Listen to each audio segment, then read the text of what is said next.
Hello, this is Akhil Roy. Welcome to this amazing channel defence वाला, जहां पर आपके एनडीए के सपने किए जाएंगे साकार। सभी टीचर्स लेकर आ रहे हैं आपके लिए एक बहुत ही बढ़िया क्रैश कोर्स, जिसके अंदर आप लोग सभी इंपॉर्टेंट टॉपिक्स को बहुत अच्छे से एक बार अच्छे से सीख सकते हैं, और सीखने के बाद आप लोग यहां पर अप्लाई कर सकते हैं उनको क्वेश्चंस के ऊपर, जहां पर हमें यह मिलता है कि एक तो सर हमें कॉन्सेप्ट पता चल जाए कि कौन कौन से कॉन्सेप्ट इंपॉर्टेंट है जो पढ़ने चाहिए, साथ ही हम लोग यहां पर उसको पढ़ेंगे भी, और फिर उसके ऊपर पूछे गए डिफरेंट काइंड्स ऑफ क्वेश्चंस को भी यहां पर हम लोग कवर करेंगे। तो इसी के साथ बहुत बढ़िया तरीके से मैं सभी बच्चों को चाहता हूं कि क्या आप लोगों ने अच्छे से परम्यूटेशन कॉम्बिनेशंस को पढ़ लिया है, उनके सभी प्रॉपर्टीज को आप लोगों ने अच्छे से एक बार तो मेरे बच्चे आपने एन और आर की वैल्यू रख रख के जरूर चेक करी होगी। और अगर आपने चेक करी है तो बेटा आपको आगे जाने से कोई नहीं रोक सकता, ये मेरे यकीनन इस बात को अच्छे से समझ लो और जान लो। क्या है, अगर आपने अपने आप को समय दिया है तो बेटा वो समय सिर्फ और सिर्फ आपका है, कोई नहीं ले सकता। अगर वो समय आपने नहीं दिया है तो वो कभी आपका था भी नहीं, है ना? बात समझ में आ गई है? तो मैं ये पूरी तरीके से उम्मीद करता हूं कि भाई जो बच्चा सिंसियर है उसने सारी प्रॉपर्टीज, सारे के सारे फॉर्मूलों को अलग अलग क्वेश्चंस में अप्लाई करके देखा होगा, साथ ही उन सभी प्रॉपर्टीज को उसने अपने तरफ से ऑब्जर्व किया होगा कि ये क्यों इक्वल है, ये किस लिए है। क्योंकि बेटा ये एक बार हमें खुद से करने की जरूरत होती है। जब हम एक बार खुद से कर लेते हैं तो हमें कॉन्फिडेंस आ जाता है, और वो कॉन्फिडेंस बेटा हमारा होता है, पर्सनल एक्सपीरियंस जिसे कहते हैं। ठीक है, पर्सनल एक्सपीरियंस जब तक नहीं होगा तब तक आप बेटा कैसे कह सकते हो कि ये चीज ऐसी होती है, ये फीलिंग ऐसी होती है, नहीं बता सकते हैं। तो ये चीज खुद करना सबसे जरूरी है। मैं यहां पर आप लोगों को सभी इंपॉर्टेंट टॉपिक्स के बारे में बताऊंगा, उसके सारे फॉर्मूले आपके सामने रख दूंगा, और उसके साथ साथ जितना मुझे जरूरी लग रहा है कि ये आपको करना ही करना है वो मैं आपको करवाऊंगा। और साथ में भाई रिवीजन करने के लिए सर प्रीवियस ईयर क्वेश्चंस और कुछ एक्स्ट्रा क्वेश्चंस यहां पर हम लोग करेंगे, जिससे हमें एक आइडिया लग जाए कि यूपीएससी क्या पूछ रहा है और उसके साथ हमें करना क्या है ना? चलें फिर। बिल्कुल, इसी के साथ अपने मन में एक दृढ़ निश्चय डालो कि सर प्रैक्टिस किए बिना तो मैथ्स नहीं आने वाली है। तो सर की बात मान लेते हैं और प्रैक्टिस करना आज ही से शुरू कर देंगे। अगर पिछली क्लास में नहीं किया तो आज ही सर दोनों क्लास का करेंगे। ये ईमानदारी अपने साथ बरते, ठीक है? अपने लिए बेटा, अपने लिए अपने आप से ईमानदारी रखेंगे तो अपने आप आपको रास्ता दिख जाएगा। बस खुद से झूठ नहीं बोलना है, खुद से झूठ नहीं बोलना है। तो चले, इसी के साथ आज हम कॉम्बिनेशंस का जो एक एप्लीकेशन देखा जाता है, एक बड़े रूप में जो एप्लीकेशन देखा जाता है वो देखा जाता है बाइनोमियल थ्योरम के अंदर। यहां से कई सालों में तो 5 से 6 सवाल पूछ लिए जाते हैं, कई सालों में 1 से 2 सवाल पूछ लिए जाते हैं। तो ये वेरी करता है, लेकिन सर अगर ज्यादा आ गए तो ऐसा ना हो कि कैच छूट जाए। कैच पकड़ने के लिए थोड़ी प्रैक्टिस तो सर बनती है, 2 सवाल भी बुरे थोड़ी ना होते हैं। 5 आ गए तो सर लॉटरी लग जाएगी, है ना? लग जाएगी। चलो, तो इसी के साथ हम बाइनोमियल थ्योरम के सभी इंपॉर्टेंट कॉन्सेप्ट्स, इंपॉर्टेंट रिजल्ट्स और उनसे पूछे गए जितने भी अलग अलग तरीके के वैरायटी के क्वेश्चंस रहेंगे वो हम लोग करने वाले हैं। तो इसी के साथ शुरू करते हैं, ठीक है? बाइनोमियल थ्योरम में हम लोग क्या क्या पढ़ते हुए चलेंगे बेटा? सबसे पहले हमें यह समझना होगा कि सर जनरल टर्म क्या होता है। बाइनोमियल थ्योरम को अभी मैं आपको लोगों को डिफाइन करूंगा कि बाइनोमियल थ्योरम एक्चुअली किसे कहा जाता है और उसको कैसे आपको पढ़ना है, कैसे उसको आपको समझना है, वो चीज ज्यादा जरूरी है। ये नहीं कि सिर्फ फॉर्मूला रट्टा मार लेंगे, है ना? वैसे नहीं करना है। मैं आपको उसको समझना भी सिखाऊंगा कि आपको समझना कैसे है, उसको ज्यादा तेजी से आप उसको कन्वर्ट कर पाओ, कभी भी अप्लाई कर पाओ, तो वो आपके फायदे की चीज होगी। और वहां से जनरल टर्म हमारे पास सबसे इंपॉर्टेंट चीज होती है। जनरल मतलब कोई सा भी, कोई सा भी मतलब सर कोई सा भी, अरे बेटा हाँ कोई सा भी, है ना? तो जनरल टर्म कोई सा भी टर्म। फिर उसके बाद हम लोग एक जनरल टर्म के मेथड से ही आएंगे कि सर जनरल टर्म हमसे कोई सा भी टर्म अगर निकालना आता है हमें, तो सर बीच वाला निकाल के बताइए। तो बेटा फिर उसके बाद हम लोग आते हैं कहां पर सर? मिडिल टर्म में आते हैं। कहां आते हैं सर? मिडिल टर्म में, कि सर कोई सा भी टर्म निकाल सकते हो तो बीच वाला तो ऐसे ही निकाल ही देते हो, हंसते खेलते, है ना? वैसा हो गया। फिर उसके बाद यहीं से कुछ प्रॉपर्टीज को लेकर हम लोग कॉम्बिनेशन की कुछ प्रॉपर्टीज देखते हैं, जिनके ऊपर बहुत ज्यादा मुश्किल तो नहीं, आसान लेवल के क्वेश्चंस देखे गए हैं, बहुत ज्यादा फ्रीक्वेंसी के साथ नहीं लेकिन देखे गए हैं। तो देखे गए हैं तो इसके लिए भी थोड़ा सा तैयार होकर चलेंगे। एक स्लाइड में सारे फॉर्मूले मैं यहाँ पर लिख कर दे दूंगा, आप लोग उसे याद करना चाहें याद कर लें, आप लोग उसमें वैल्यू लगा लगा कर देखें और फिर याद करना चाहें वैसे कर लें, या फिर आप क्या कर सकते हैं, आप उनके प्रूफ करने के बाद आप उन्हें याद कर सकते हैं। लेकिन जो मेथड आपको जब सबसे ज्यादा कन्वीनियंट लगता हो आप उस मेथड से करें, लेकिन एक सरसरी निगाह जरूर रखिएगा इसके ऊपर, क्योंकि हो सकता है क्वेश्चन यहां से भी बन जाए। चले आगे चलते हैं। हम लोग क्या करने वाले हैं सर, बाइनोमियल थ्योरम। देखो ये बड़ा बड़ा सा लिखा हुआ है, ये पढ़ने में आधे बच्चों को तो यहीं पर डाउन हो जाते कि सर सिग्मा नहीं समझ में आता है, बस बहुत कुछ समझ लिया लेकिन ये सिग्मा ऑपरेशन काम कैसे करता है वो नहीं समझ में आता है।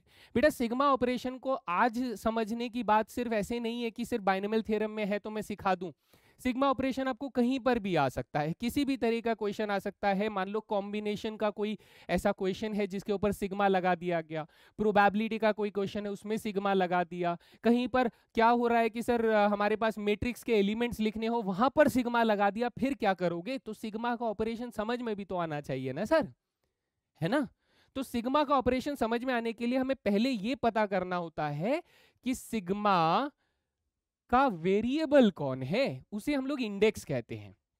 इन शॉर्ट सिग्मा में कौन सी चीज बदल रही है, कौन सी चीज बदल रही है वो बेटा इन जनरल हमेशा हमें यहां पर डिफाइन किया जाता है। जो चीज बदल रही है यानी आर, कौन? आर जो बदल रहा है।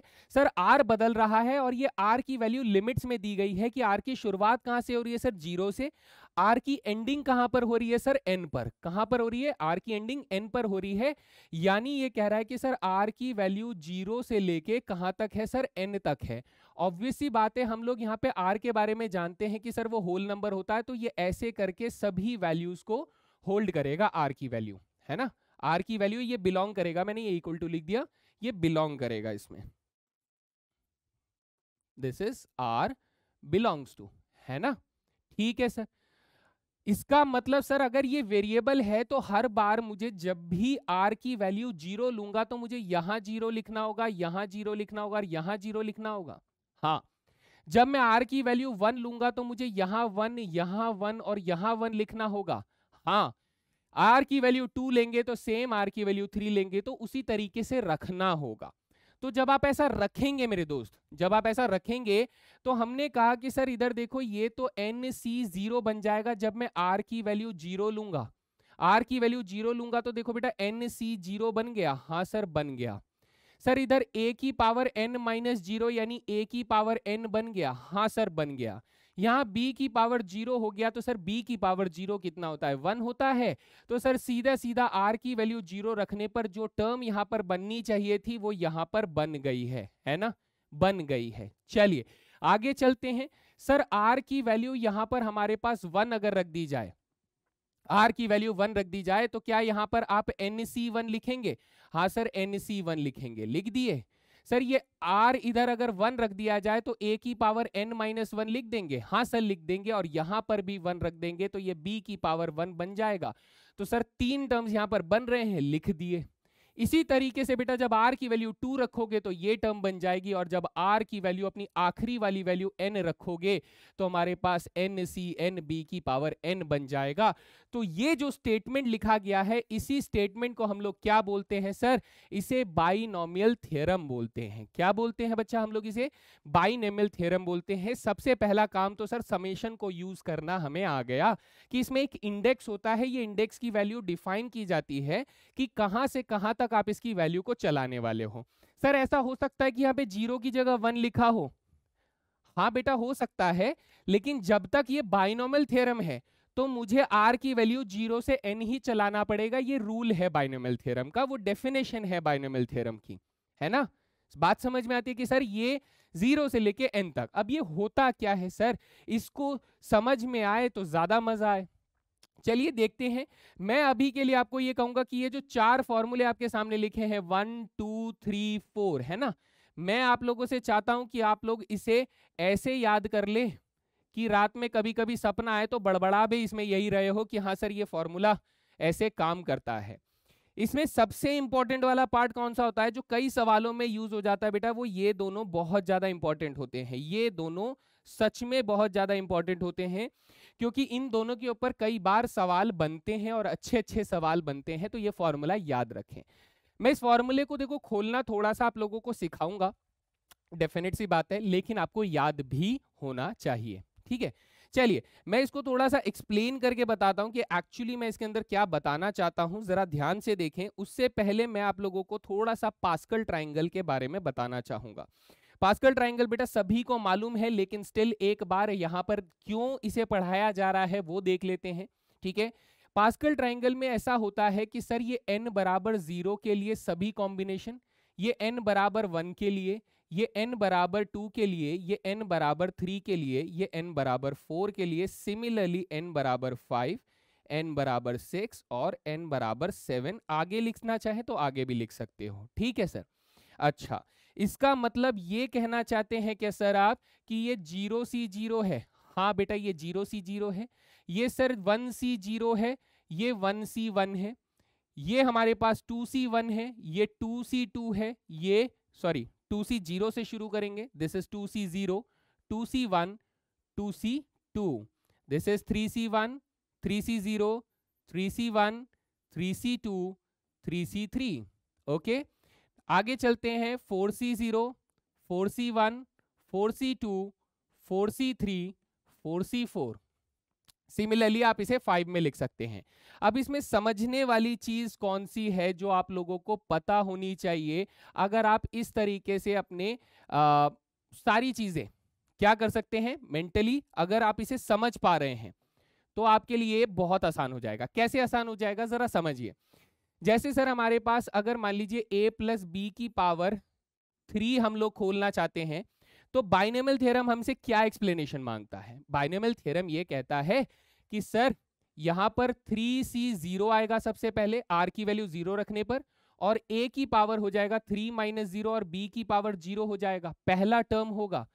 तो इसका सॉल्यूशन कितना आएगा सर? इसका सॉल्यूशन अगर हम लोग डायरेक्टली लिखें तो यहां पर आ जाएगा a क्यूब। ये तो सभी को मालूम है a क्यूब। फिर आपको आइडेंटिटी भी मालूम है कि सर इसके बाद 3a² प्लस 3ab² प्लस यहां पर b का क्यूब आ जाएगा।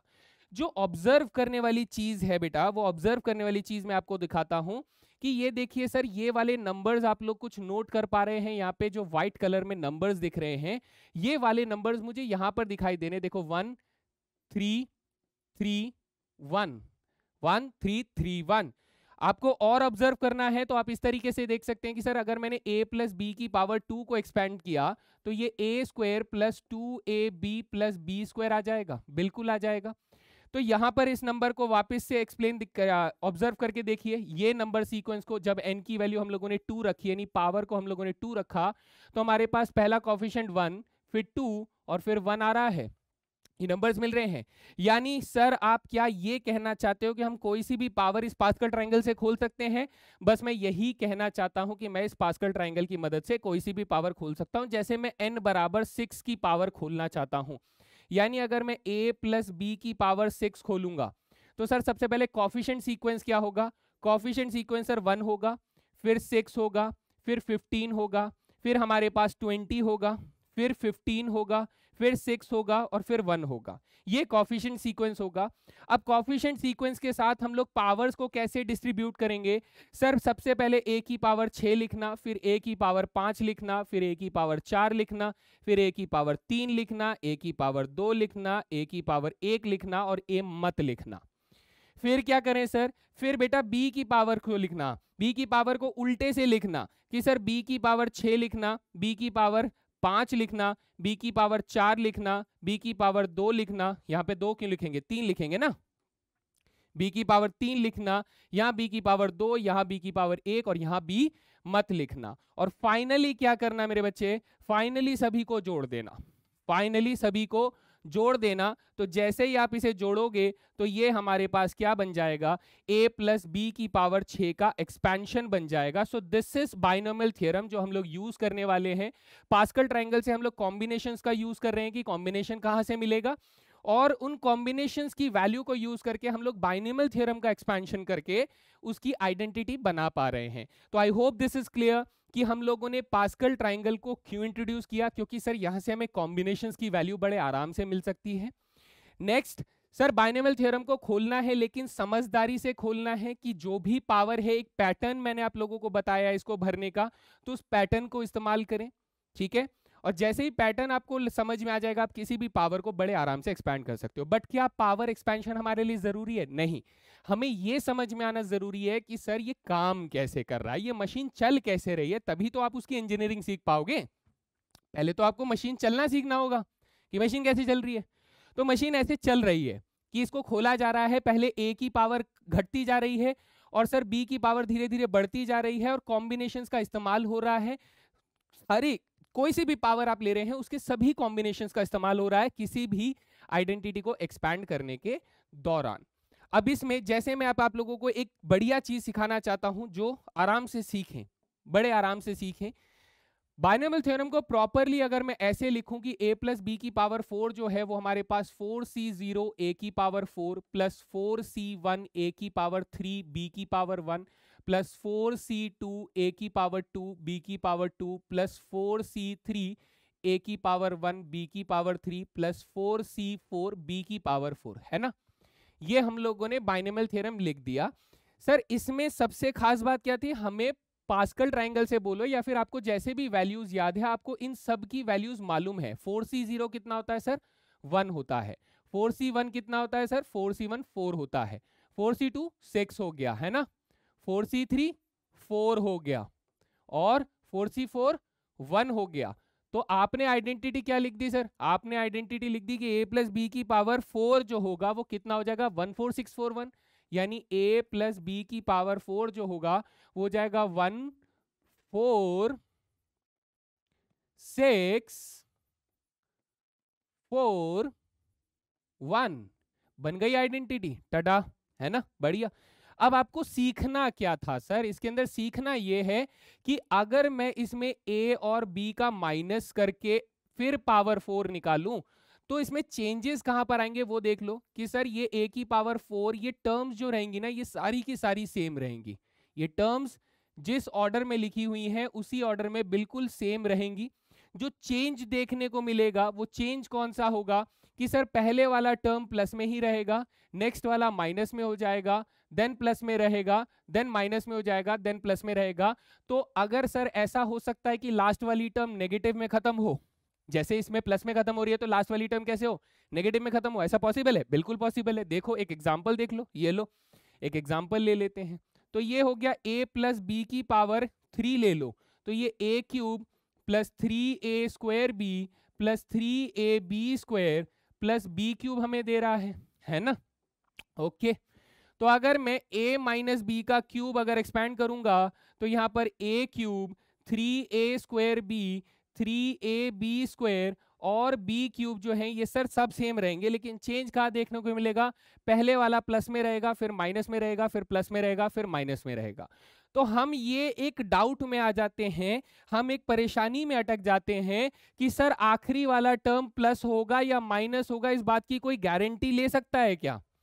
कोई ऐसी चीज जो गारंटी ले सकता हो कि प्लस होगा या माइनस होगा? तो ये प्लस या माइनस आप लोग नोट करो कि सर आखिरी में दिए हुए पावर, यानी ये जो पावर है ये 4 है, सर ये पावर कितनी? ये 3 है। तो सर 3 है तो नेगेटिव है, 4 है तो पॉजिटिव है। क्या है सर? 3 है तो नेगेटिव है, 4 है तो पॉजिटिव है। तो हम लोग ये कहेंगे कि सर आखिरी वाली टर्म जो रहेगी, लास्ट टर्म है ना, लास्ट टर्म अगर मैं a माइनस बी की पावर n में खोलना चाहता हूं तो लास्ट टर्म क्या हो जाएगी बेटा? लास्ट टर्म देखो ऐसे करके -1 की पावर n लगा देंगे। क्या लगा देंगे सर? -1 की पावर n लगा देंगे। क्यों लगा देंगे सर? इसलिए लगा देंगे ताकि अगर ये जो n की वैल्यू है मेरे बच्चे, n की वैल्यू जो है ये अगर इवन हुई, ये अगर इवन हुई तो सर प्लस लगेगा। सर अगर इसकी जगह पे ऑड हुआ तो सर क्या आ जाएगा, -1 की पावर ऑड, ये माइनस हो जाएगा। यानी ये प्लस या माइनस का चक्कर जो है ना, ये सर इवन ऑड के ऊपर छोड़ दो, हमारा प्रॉब्लम खत्म हो गया। यानी अगर मैं a माइनस बी की पावर n को एक्सपैंड करूंगा तो प्लस माइनस तो चलेगा, लेकिन आखिरी वाला प्लस होगा या माइनस होगा, ये -1 की पावर n हमें एक्सपैंड करेगा। ठीक है, बढ़िया, चकाचक बात समझ में आ गई होगी। तो इसी तरीके से बेटा यहाँ पर क्या किया है हम लोगों ने, पुट कर दिया है बेटा, यहाँ पर पुट कर दिया है a बराबर 1 और b बराबर हम लोगों ने x पुट कर दिया है। तो ये दोनों आइडेंटिटीज जो आप देख रहे हो, ये इन दोनों आइडेंटिटीज में बदल जाती हैं। तो बस इसमें कुछ नहीं है, a की जगह पे 1 और b की जगह पर x पुट कर दिया गया है। क्लियर है सारा? बायनॉमियल थ्योरम पूरा समझ में आया है? यहाँ पर याद रखें बेटा, याद रखें कि सर n जो है वो बिलोंग टू नेचुरल नंबर करेगा, बट r जो है वो सर होल नंबर से बिलोंग करेगा। किससे सर? होल नंबर से बिलोंग करेगा। ये बात याद रखें इस तरीके से, ठीक है? Okay, everybody clear? चले सर आगे चलते हैं, आगे चलते हैं। हाँ, तो अब यहां पर हम लोगों ने एक और चीज समझनी है, वो थोड़ा सा हम लोग नोट करते हैं। क्या कि सर यहाँ पर पावर देखिए कितनी है, पावर हमारे पास 4 है। यहाँ पावर कितनी है सर? यहाँ पावर हमारे पास 3 है। तो प्लस और माइनस वाला झोल तो सर समझ में आ गया।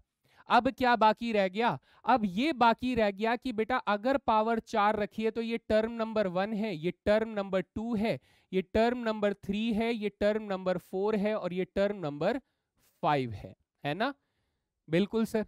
तो पावर 3 है तो सर ऑब्वियस ही बात है इसमें T1, T2, T3 और T4 है।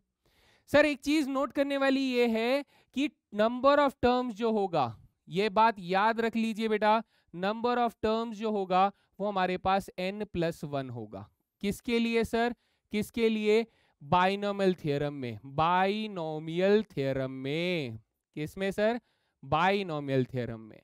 सर एक और फॉर्मूला होता है, आप वो बताओगे क्या? बिल्कुल बताएंगे कि सर एक जगह पे हमें ये भी तो बताया जाता है कि नंबर ऑफ टर्म्स जो होगा वो sir n+1 into n+2 divided by 2 होता है। ये भी तो एक फॉर्मूला बताया जाता है सर, इसके बारे में क्या बोलना चाहोगे? तो बेटा ये बाइनोमियल थ्योरम के लिए नहीं है, ये किसके लिए है सर? ये ट्राइनोमियल्स के लिए है। किसके लिए सर? ट्राइनोमियल्स के लिए है। ट्राइनोमियल्स और बाइनोमियल्स में क्या फर्क है बेटा? बाइनोमियल का मतलब होता है जिसमें a और b ऐड हो रहे हों, ठीक है? a और b ऐड हो रहे हों। कोई ये बोलता है कि सर x² और x ऐड करें तो क्या ये बाइनोमियल होगा? बेटा देखो, जब आप इसमें ना मल्टीप्लाई वगैरह करोगे ना तो पावर्स का डिस्ट्रीब्यूशन आपस में घुल मिल जाएगा और आपको पता नहीं लगेगा कि ये बाइनोमियल है। तो एक हिसाब से हम लोग इसे बाइनोमियल की कैटेगरी में नहीं मानते हैं, क्योंकि जब हम इन्हें मल्टीप्लाई करते हैं तो इनके पावर्स, जैसे अगर मान लीजिए मैंने पहले वाले x² की पावर 3 रखी और दूसरे वाले की पावर 4 रखी, तो आपको कैसे पता चलेगा आफ्टर मल्टीप्लिकेशन की किसकी पावर कितनी की वजह से ये आ रहा है? नहीं पता चलेगा ना।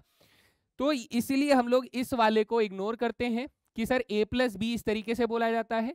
और ट्राइनोमियल्स में क्या होता है सर? ट्राइनोमियल्स में a+b+c ये तीनों अलग अलग टर्म्स के लिए ये वाला रिजल्ट आता है। तो ये हम लोग याद रख सकते हैं, ठीक है? ये याद रखना है बेटा, याद रखना है। इसके ऊपर क्वेश्चंस पूछे गए हैं, तो मैं इसको थोड़ा बढ़िया सा गोला बना देता हूं, है ना? बन गया सर, गोला बन गया, बढ़िया, बिल्कुल बढ़िया। तो ये याद रखना है बेटा। हाँ, यहां तक हमें पूरी बात समझ में आ जाती है, चकाचक एकदम। इसी के साथ चलते हैं आगे। General term. Sir general term में हमने ये देखा कि क्या हो कि मैं यहां पर a+b की पावर 5 को एक्सपेंशन करके बताता हूं। तो आप कहोगे सर पहला टर्म a की पावर 5 होगा, फिर 5a की पावर 4b होगा, फिर उसके बाद सर 10a की पावर 3b² होगा, देन 10a की पावर 2b² b³ होगा, फिर 5ab की पावर 4 प्लस b की पावर 5, ये एक्सपेंशन आएगा, है ना? This will be the expansion of a+b की पावर 5। तो यहाँ पर ये हमारे पास term number 1, term number 2, term number 3, term number 4, term number 5, term number 6। ये अब हमें कोई सा भी टर्म पूछो सर मैं बता दूंगा। जैसे टर्म नंबर 4 कौन है sir? 10a² b³ third term कौन है सर? 10a³ b² है ना? तो मैं ये कहता हूं कि सर ये जनरल टर्म कहता है कि सर आप ऐसे बिना लिखे भी किसी भी टर्म को बता सकते हो, बिना कैलकुलेट किए आप किसी भी टर्म को बता सकते हो। आपको पूरा बाइनोमियल एक्सपेंशन खोलने की जरूरत नहीं है। आपको कौन सा टर्म चाहिए आप मुझे बताओ, ठीक है, मैं करूंगा। इसको कुछ नहीं आता, मैं करूंगा, है ठीक है। तो ऐसे करके हम ये कहेंगे कि सर मुझे पहला ही टर्म निकाल के दे दो। सर पहला टर्म निकाल कर बताओ कि a की पावर 5 आता कि नहीं आता। सबसे आसान वाला ही बताओ पहले तो, ठीक है, आसान वाला ही बताओ। तो टर्म नंबर 1 बेटा यहां देखना, इसने कहा कि सर ये TR+1 के फॉर्मेट में लिखा जाना चाहिए। तो सर टर्म 1 को हम लोग ऐसे जानबूझकर 0+1 करके लिख सकते हैं। हाँ सर लिख सकते हैं। और आपने बताया था कि r जो है बेटा वो 0 या फिर n के बीच में कोई भी नेचुरल नंबर हो सकता है, ठीक है, 0 से लेके n तक कोई भी होल नंबर। एक्चुअली क्या होना चाहिए सर, होल नंबर होना चाहिए, जो कि ये है सर, ठीक है। 0+1 तो यहां पर ये कितना हो जाएगा सर, ये हो जाएगा NC0, दिस बिकम्स NC0। यहां आ जाएगा n-0, कितना हो जाएगा बेटा n-0, और वहां हो जाएगा b की पावर 0। सर n कितना है, सर n तो आपने 5 रखा था ना, कितना रखा था, 5 रखा था, यानी ये कितना हो जाएगा 5C0, a की पावर 5 b की पावर 0। आंसर कितना आ गया बेटा a की पावर 5, जो कि हमारे पास टर्म आ रहा है। सर ये तो आसान वाला हुआ है ना, आसान वाला हुआ। मुझे एक काम कीजिए सर, मुझे निकाल कर दीजिए तीसरा टर्म। तो बेटा तीसरा टर्म हम लोग कैसे लिखेंगे, हम लोग इसे जानबूझकर ऐसे लिखने की कोशिश करेंगे, तो इसे T2+1 लिखेंगे।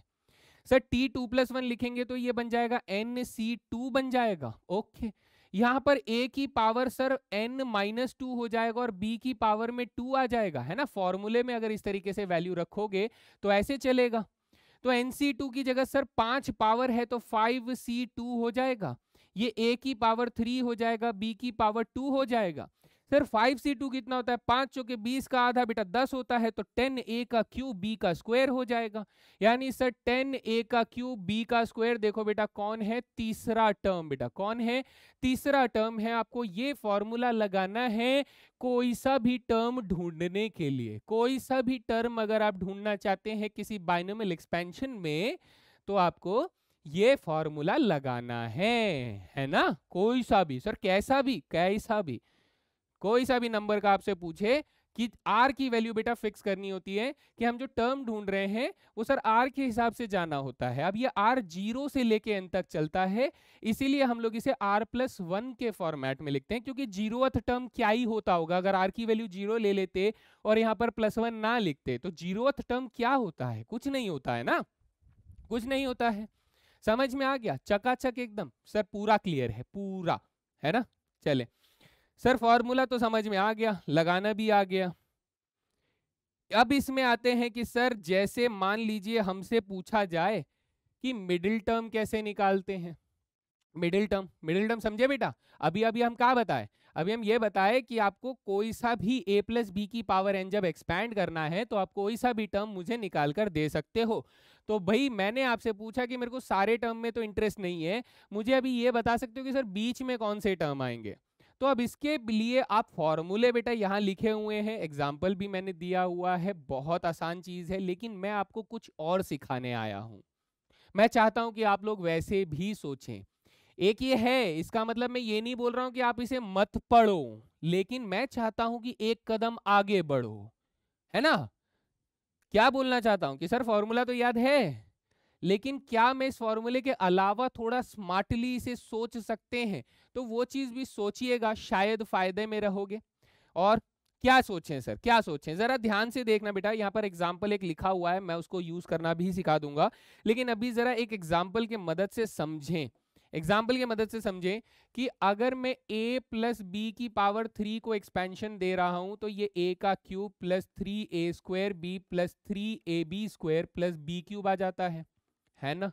और मैं a+b की पावर अगर 4 को एक्सपैंड करता हूं, तो a की power 4 +4a³ +6a² b² +4ab³ b की पावर 4 आ जाएगा।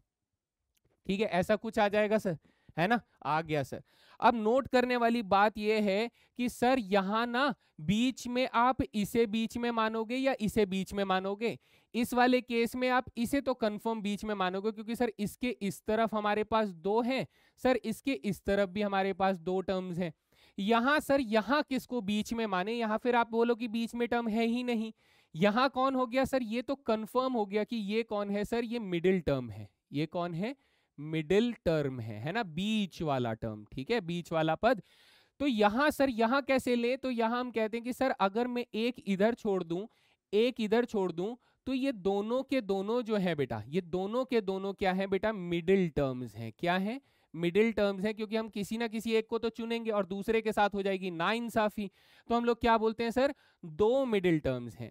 सर अब ये दो मिडिल टर्म और एक मिडिल टर्म हमें कैसे पता चलेगा, सेम बेटा पावर से पता चलेगा कि अगर पावर आपकी ऑड है तो आपके पास दो मिडिल टर्म आएंगे, और अगर पावर आपकी इवन है तो सर आपके पास एक ही मिडिल टर्म आएगा। ठीक है सर, कौन सा आएगा ये जरा समझा दीजिए, कौन सा आएगा। तो फॉर्मूला हमसे कहता है, फॉर्मूला क्या कहता है, सुन सुन सुन, फॉर्मूला हमसे क्या कहता है, कहता है कि सर अगर इफ n इज ऑड, अगर n ऑड है तो क्या करो, अगर n ऑड है तो क्या करो बेटा, ऑड नंबर को अगर 2 से डिवाइड करना है तो पहले +1 करके 2 से डिवाइड करते हैं, तो ये वाला जो टर्म होगा, ठीक है, और ठीक इसके बाद वाला यानी n+1/2 +1, ये वाला टर्म जो होगा, ये दोनों के दोनों मेरे मिडिल टर्म होंगे।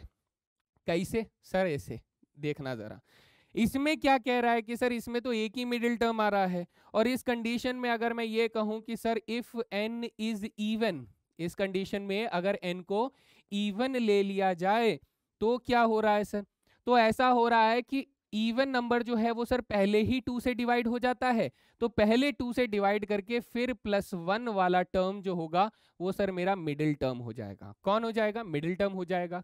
अब जरा ध्यान दीजिए बेटा, अपनी नजर यहां पर रखिए कि सर इस वाले एक्सपेंशन के अंदर ये जो है सर दूसरा टर्म है, और ये जो है ये सर तीसरा टर्म है। ये कौन है, तीसरा टर्म है, जबकि इसके अंदर ये कौन है सर, ये तीसरा टर्म है, ये तीसरा टर्म है।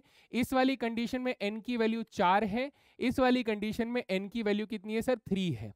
तो लगाकर देखिए बेटा, तो आप कहोगे सर दैट इज n की वैल्यू 3 रखेंगे तो सर 3 + 1/2 करोगे तो बेटा कितना आएगा, आप कहोगे सर 4 आएगा। 4 आएगा नहीं, 4 का आधा आएगा, कौन आएगा बेटा, 2 आएगा। कौन आएगा, 2 आएगा।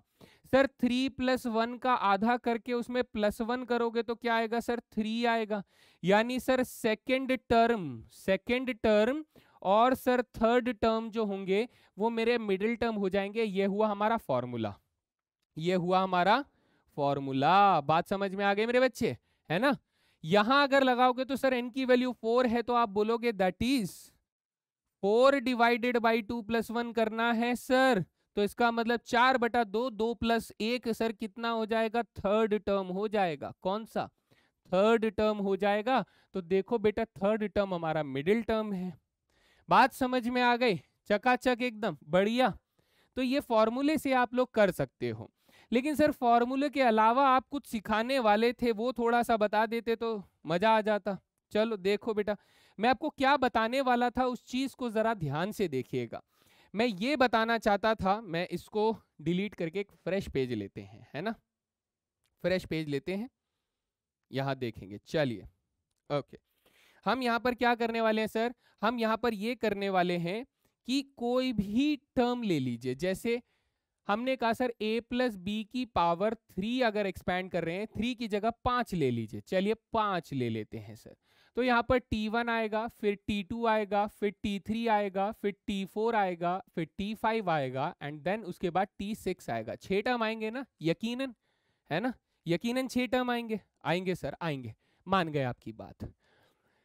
5 पावर रखी तो 6 टर्म आएंगे। आप बोलोगे सर या तो मैं इधर से 2 को इस साइड हटा देता हूं, इधर से 2 को इस साइड हटा देता हूं, तो सर ऑटोमेटिकली मेरे पास 3 और 4 जो है मिडिल टर्म हो जाएंगे, है ना। यानी सर अगर मैं a + b की पावर आपसे कहूं कि 15 है, अगर 15 है तो आप कहोगे सर 15 जो होता है उसके 16 टर्म्स होंगे। अब 16 टर्म होंगे तो सर 8 टर्म्स आधे आधे में अगर बांटूंगा तो ऐसे बट जाएंगे, है ना, ऐसे बट जाएंगे 16 टर्म्स आधे आधे में। तो सर इसका मतलब बीच वाले टर्म कौन से होंगे, 8 और 9 होगा। यानी सर अगर क्वेश्चन में मेरे से ये पूछे कि a प्लस बी की पावर 19 का आंसर क्या होगा, तो आप बोलोगे सर 19 का प्लस 20 हो जाएगा, यानी T1 से लेके T10 एक ग्रुप बन जाएगा, T11 से लेके T20 जो है वो दूसरा ग्रुप बन जाएगा। तो मिडिल टर्म कौन हो जाएंगे सर? T10 और T11 हो जाएंगे। कितना आसान है बच्चा इस चीज को समझना कि सर आपको सिर्फ टर्म की काउंटिंग करनी है। अगर वो बराबर बराबर में बट गए तो इसका मतलब 2 मिडिल टर्म उठाने पड़ेंगे और दोनों के एंड से उठाएंगे। और अगर पावर इवन है, अगर पावर इवन है सर, a प्लस बी की पावर 6 है, तो क्या होगा sir? Term number 1, term number 2, 3, 4, 5 and 6 है ना? 6 नहीं सर, 7 तक जाएगा, जाएगा जाएगा भाई जाएगा। मैं कहता हूं कि सर 7 हैं, बीच में अपने आप बेटा इधर 3 बट जाएंगे, इधर सर 3 बट जाएंगे, तो बीच वाला टर्म जो होगा वो क्या हो जाएगा सर? मिडिल टर्म हो जाएगा। यानी सर अगर a प्लस बी की पावर हमें 24 दिया जाता तो सर टर्म्स कितने होते? 25 होते। 25 में सर 12 टर्म इधर होते, 12 टर्म इधर होते, बीच वाला टर्म जो होता सर मिडिल टर्म होता। 12 टर्म इधर होते, 12 टर्म इधर होते, बीच वाला टर्म इधर होता।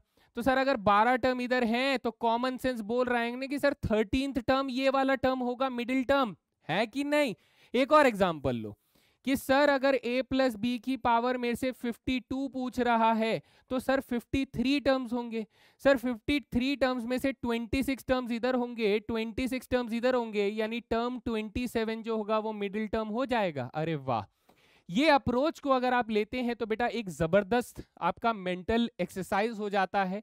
आप चीजों को और तेजी से इंटरप्रेट करते हैं और आपको थोड़ा कॉन्फिडेंस जरूर मिलता है। बट बेटा कॉन्फिडेंस के लिए ही सारा खेल है मैथमेटिक्स के अंदर, तो कॉन्फिडेंस मिलेगा जब आप इसको ऐसे सोचने की कोशिश करेंगे।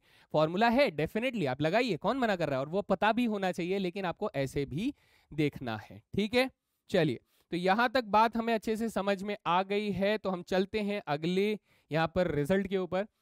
यहां एक रिजल्ट को जरा ध्यान से देख लीजिए, ये बहुत यूज होने वाला है, वेरी इंपॉर्टेंट। यहां पर स्टार मार्क कर देता हूं अलग से, अखिल सर वाला स्टार यहां पर एक्स्ट्रा वाला।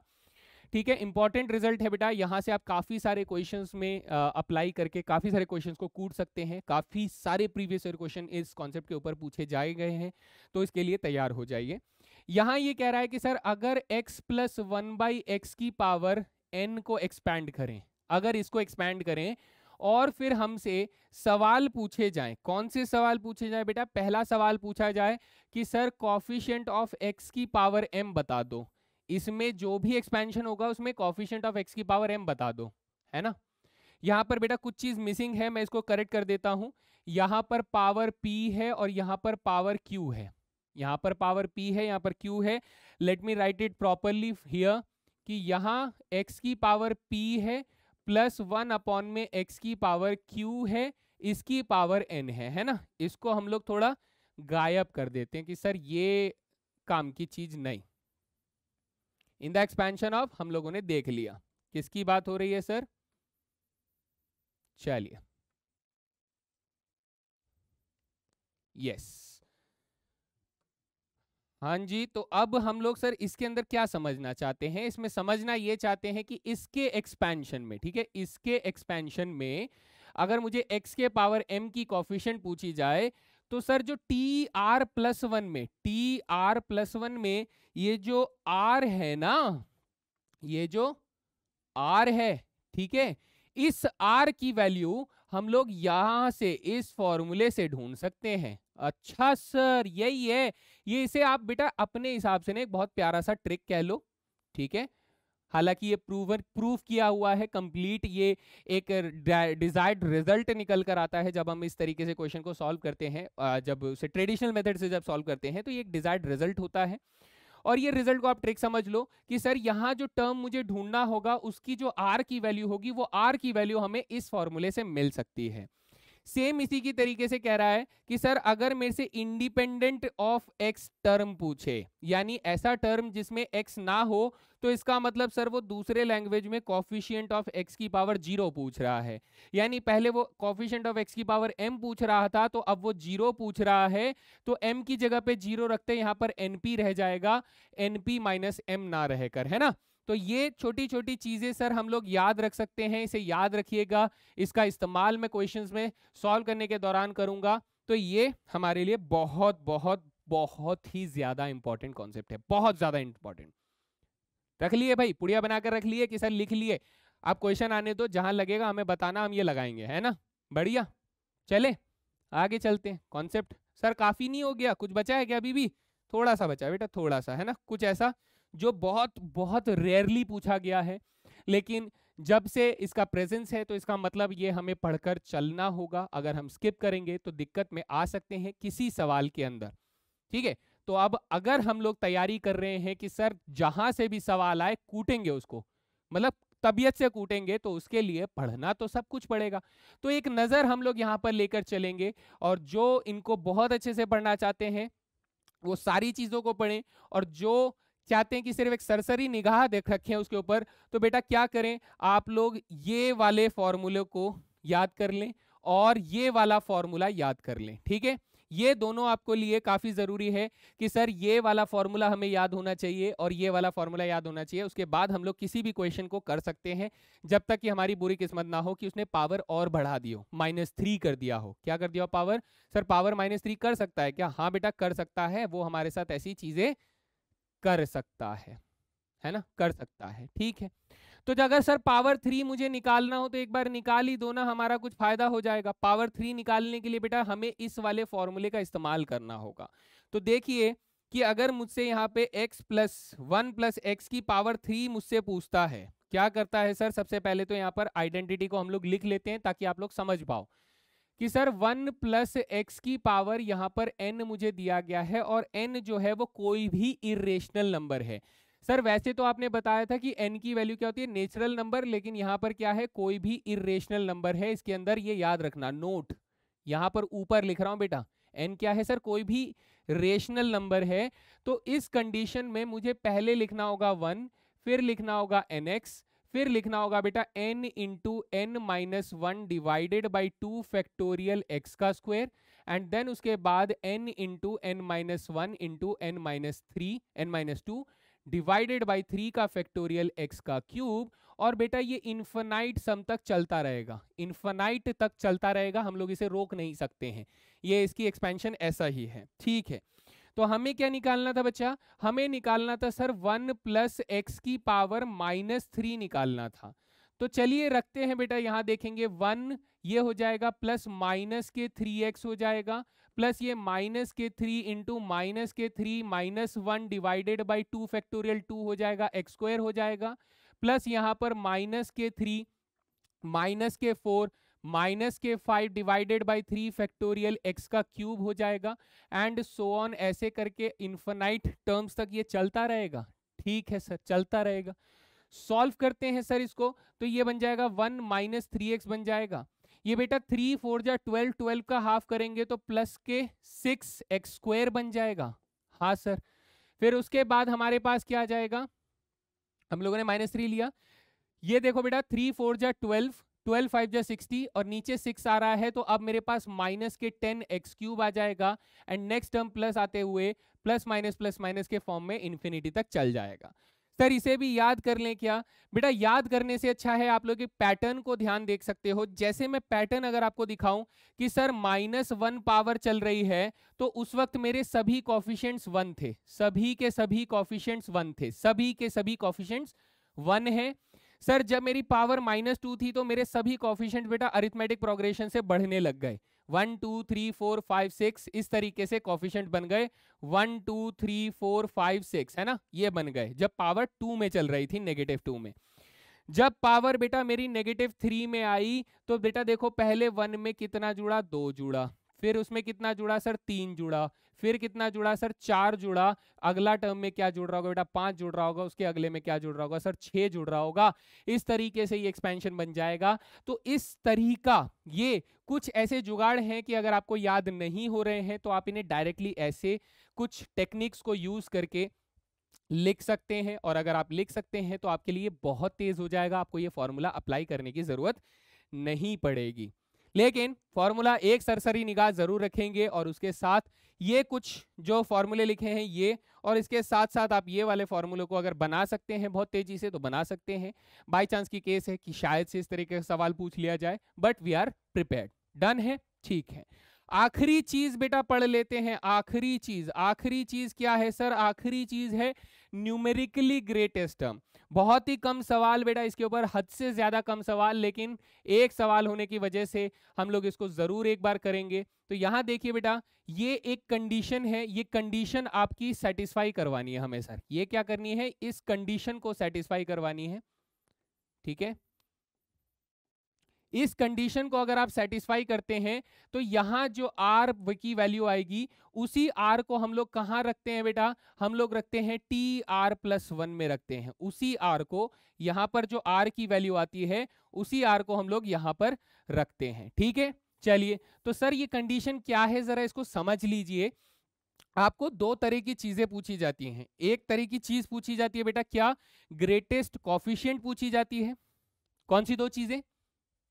पहला ग्रेटेस्ट कॉफिशिएंट पूछी जाती है, दूसरा लार्जेस्ट टर्म पूछा जाता है। पहला ग्रेटेस्ट कॉफिशिएंट, दूसरा लार्जेस्ट टर्म पूछा जाता है। तो सर अभी कौन सा एग्जांपल है? सर लार्जेस्ट टर्म का एग्जांपल है। दोनों में क्या फर्क होगा? सर दोनों में यह फर्क होगा कि ग्रेटेस्ट कॉफिशिएंट का जब क्वेश्चन होगा, इसको मैं यहां पर लिख देता हूं। चलिए आज कुछ बढ़िया डिजाइन बनाएंगे यहां पर, है ना, डिजाइन बनाएंगे। ये बेटा ये बबल याद रखना, ये बबल सिर्फ आप लोगों के लिए बनाया गया है ताकि आप लोग इसके ऊपर पूरा फोकस कर पाएं।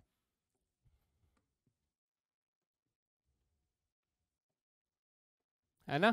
क्या है सर कि अगर मेरे से ग्रेटेस्ट कॉफिशिएंट पूछ रहा है, ग्रेटेस्ट कॉफिशिएंट अगर आपसे पूछ रहा है तो टेक x बराबर 1। क्या ले लोगे बेटा? टेक x बराबर 1। लेकिन अगर वो मेरे से क्या पूछ रहा है? वो पूछ रहा है सर लार्जेस्ट टर्म बता दो, लार्जेस्ट टर्म बता दो। तो सर उसमें हम लोगों को क्या करना होगा? हमें x की वैल्यू जो दी गई होगी उस वैल्यू को हमें यहां पर सब्स्टिट्यूट करना होगा। बात समझ में आ रही है? कि सर अगर वो ग्रेटेस्ट कॉफिशिएंट पूछे, अगर वो मेरे से ग्रेटेस्ट कॉफिशिएंट पूछे तो हमें इस x की वैल्यू को, इस x की वैल्यू को, जो x की वैल्यू कह रहा हूं सॉरी, यहां पर हमारे पास जो भी वैल्यू दी गई है सब्स्टिट्यूट करने के लिए उसको हम लोग 1 ले लेंगे, x की वैल्यू को 1 ले लेंगे। और जो हमें ग्रेटेस्ट टर्म अगर पूछता है, लार्जेस्ट टर्म पूछता है, देन उस केस में हम लोग जो x की वैल्यू दी गई होगी वो सब्स्टिट्यूट कर देंगे। तो एक एग्जांपल जो मैंने दिया हुआ है उसको यूज करना सीख लीजिए, समझ लीजिए कि ये कैसे सॉल्व होगा, तो आपको समझ में पूरी तरीके से आ जाएगा। और एक एग्जांपल हम लोग ग्रेटेस्ट कॉफिशिएंट वाला भी कर लेंगे। सर जैसे ये x की वैल्यू जो है 2/5, इसको यहां पर सब्स्टिट्यूट कर दो, तो ये क्वेश्चन क्या बन जाएगा? ये बन जाएगा सर 3 - 5 × 2/5 की पावर 19, है ना। तो ये क्या बन गया सर? इसकी शक्ल कुछ ऐसी सी बन गई, कैसी? 3 - 2 की पावर बेटा 19। अच्छा सर अब इसे इससे कंपेयर करो, इससे कंपेयर करो, तब आप मुझे बोलोगे कि सर a की वैल्यू कितनी आ गई? सर a की वैल्यू 3 आ गई। सर b की वैल्यू कितनी आ गई? b की वैल्यू -2 आ गई। सर n की वैल्यू कितनी आ गई? n की वैल्यू सर 19 आ गई। कितनी आ गई? 19 आ गई। अब बेटा हमें ये चीज कैलकुलेट करनी है, ये वाली चीज जी हमें कैलकुलेट करनी है। चलो ये वाली चीज को हम लोग क्या बोल देते हैं बेटा? इसको हम लोग बोल देते हैं सर m। क्या बोल देते हैं बच्चे? m बोल देते हैं। तो हम कहेंगे सर m जो है, इसको मैंने क्या बोल दिया? लेट करो कि ये क्या है बेटा? m के बराबर है ना। लेट कर लो इसको कि m के बराबर है। तो m की वैल्यू क्या है सर? n + 1 यानी 19 + 1 divided by divided by n plus 1 यानी 19 plus 1 divided by 1 plus mod A upon में मॉड बी, यानी कि 3 अपॉन में मॉड बी करोगे तो बेटा बाई 2 हो जाएगा। तो यहां पर हमारे पास हो जाता है 19 प्लस 1 20 का डबल हो जाएगा 40 और नीचे आ जाएगा बच्चा आपके पास 5। कितना आ जाएगा 5, यानी सर 5 से काटा तो आंसर कितना आ गया सर 8 आ गया। कितना आ गया बच्चा 8 आ गया। अब आपको क्या करना है, क्या करना है, अभी तक क्या किया सर, अभी तक हम लोगों ने एक काम किया कि पहले मैंने इसको इसके अंदर सब्स्टिट्यूट किया। सर सब्स्टिट्यूट करने के बाद मैंने इस वाले एक्सप्रेशन से मैच करते हुए ए बी और एन की वैल्यू निकाली। सर ए बी और एन की वैल्यू निकालने के बाद मैंने इसे जो मैंने m माना था सर इसकी वैल्यू निकाल ली और m की वैल्यू क्या आ गई सर, m की वैल्यू 8 आ गई। तो अब बात आती है ये जो कंडीशन है, जो कंडीशन सेटिस्फाई करवानी थी सर वो करवाओ ना, कंडीशन सेटिस्फाई।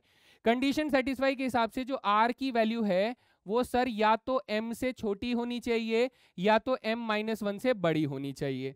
सर r की वैल्यू इसका मतलब 8 से छोटी होनी चाहिए और 8 - 1 7 से बड़ी होनी चाहिए। तो बेटा यहां से हमें समझ में आता है कि r की वैल्यू जो है वो एक होल नंबर से बिलोंग करती है। तो यहाँ पर दोनों बातें सच होती हैं कि r जो है वो सर 7 भी हो जाएगा, r जो है वो 8 भी हो जाएगा। अब हम जानते हैं कि सर हमारा tr + 1 हमारा आंसर होता है, तो t7 + 1 यानी कि t8 एंड t8 + 1 यानी कि t9, ये दोनों मेरे क्या हो जाएंगे, ग्रेटेस्ट टर्म हो जाएंगे according to the given question. Done है बेटा, पूरी बात समझ में आ गई है ना।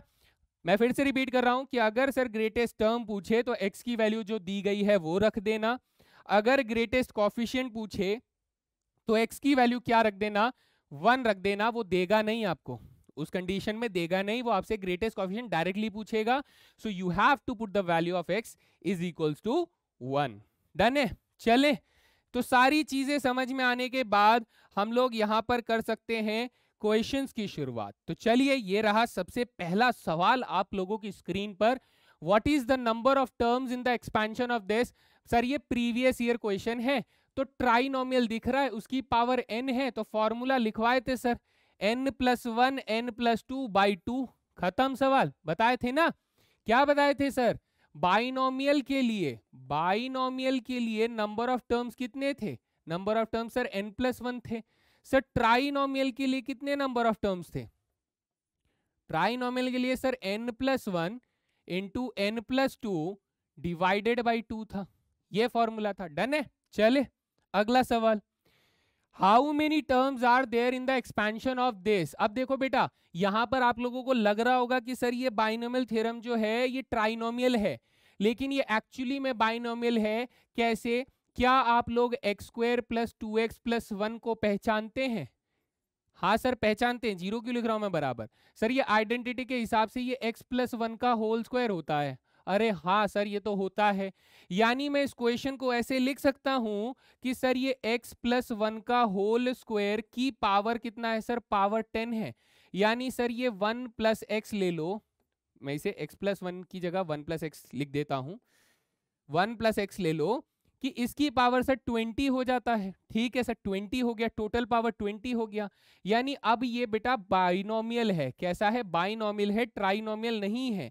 अब ये क्या बन चुका है मेरे दोस्त, ये सर बाइनोमियल बन चुका है। और बाइनोमियल के हिसाब से आपने जो भी पावर रखी थी, तो नंबर ऑफ टर्म्स क्या हो जाएंगे हमारे पास सर, पावर +1 यानी 20 + 1 यानी 21 टर्म्स हो जाएंगे। So option number C is the correct answer, है ना। तो ये थोड़ा सा ऑब्जर्व करना है, कहीं सर वो सिंप्लीफाई तो नहीं हो रहा है।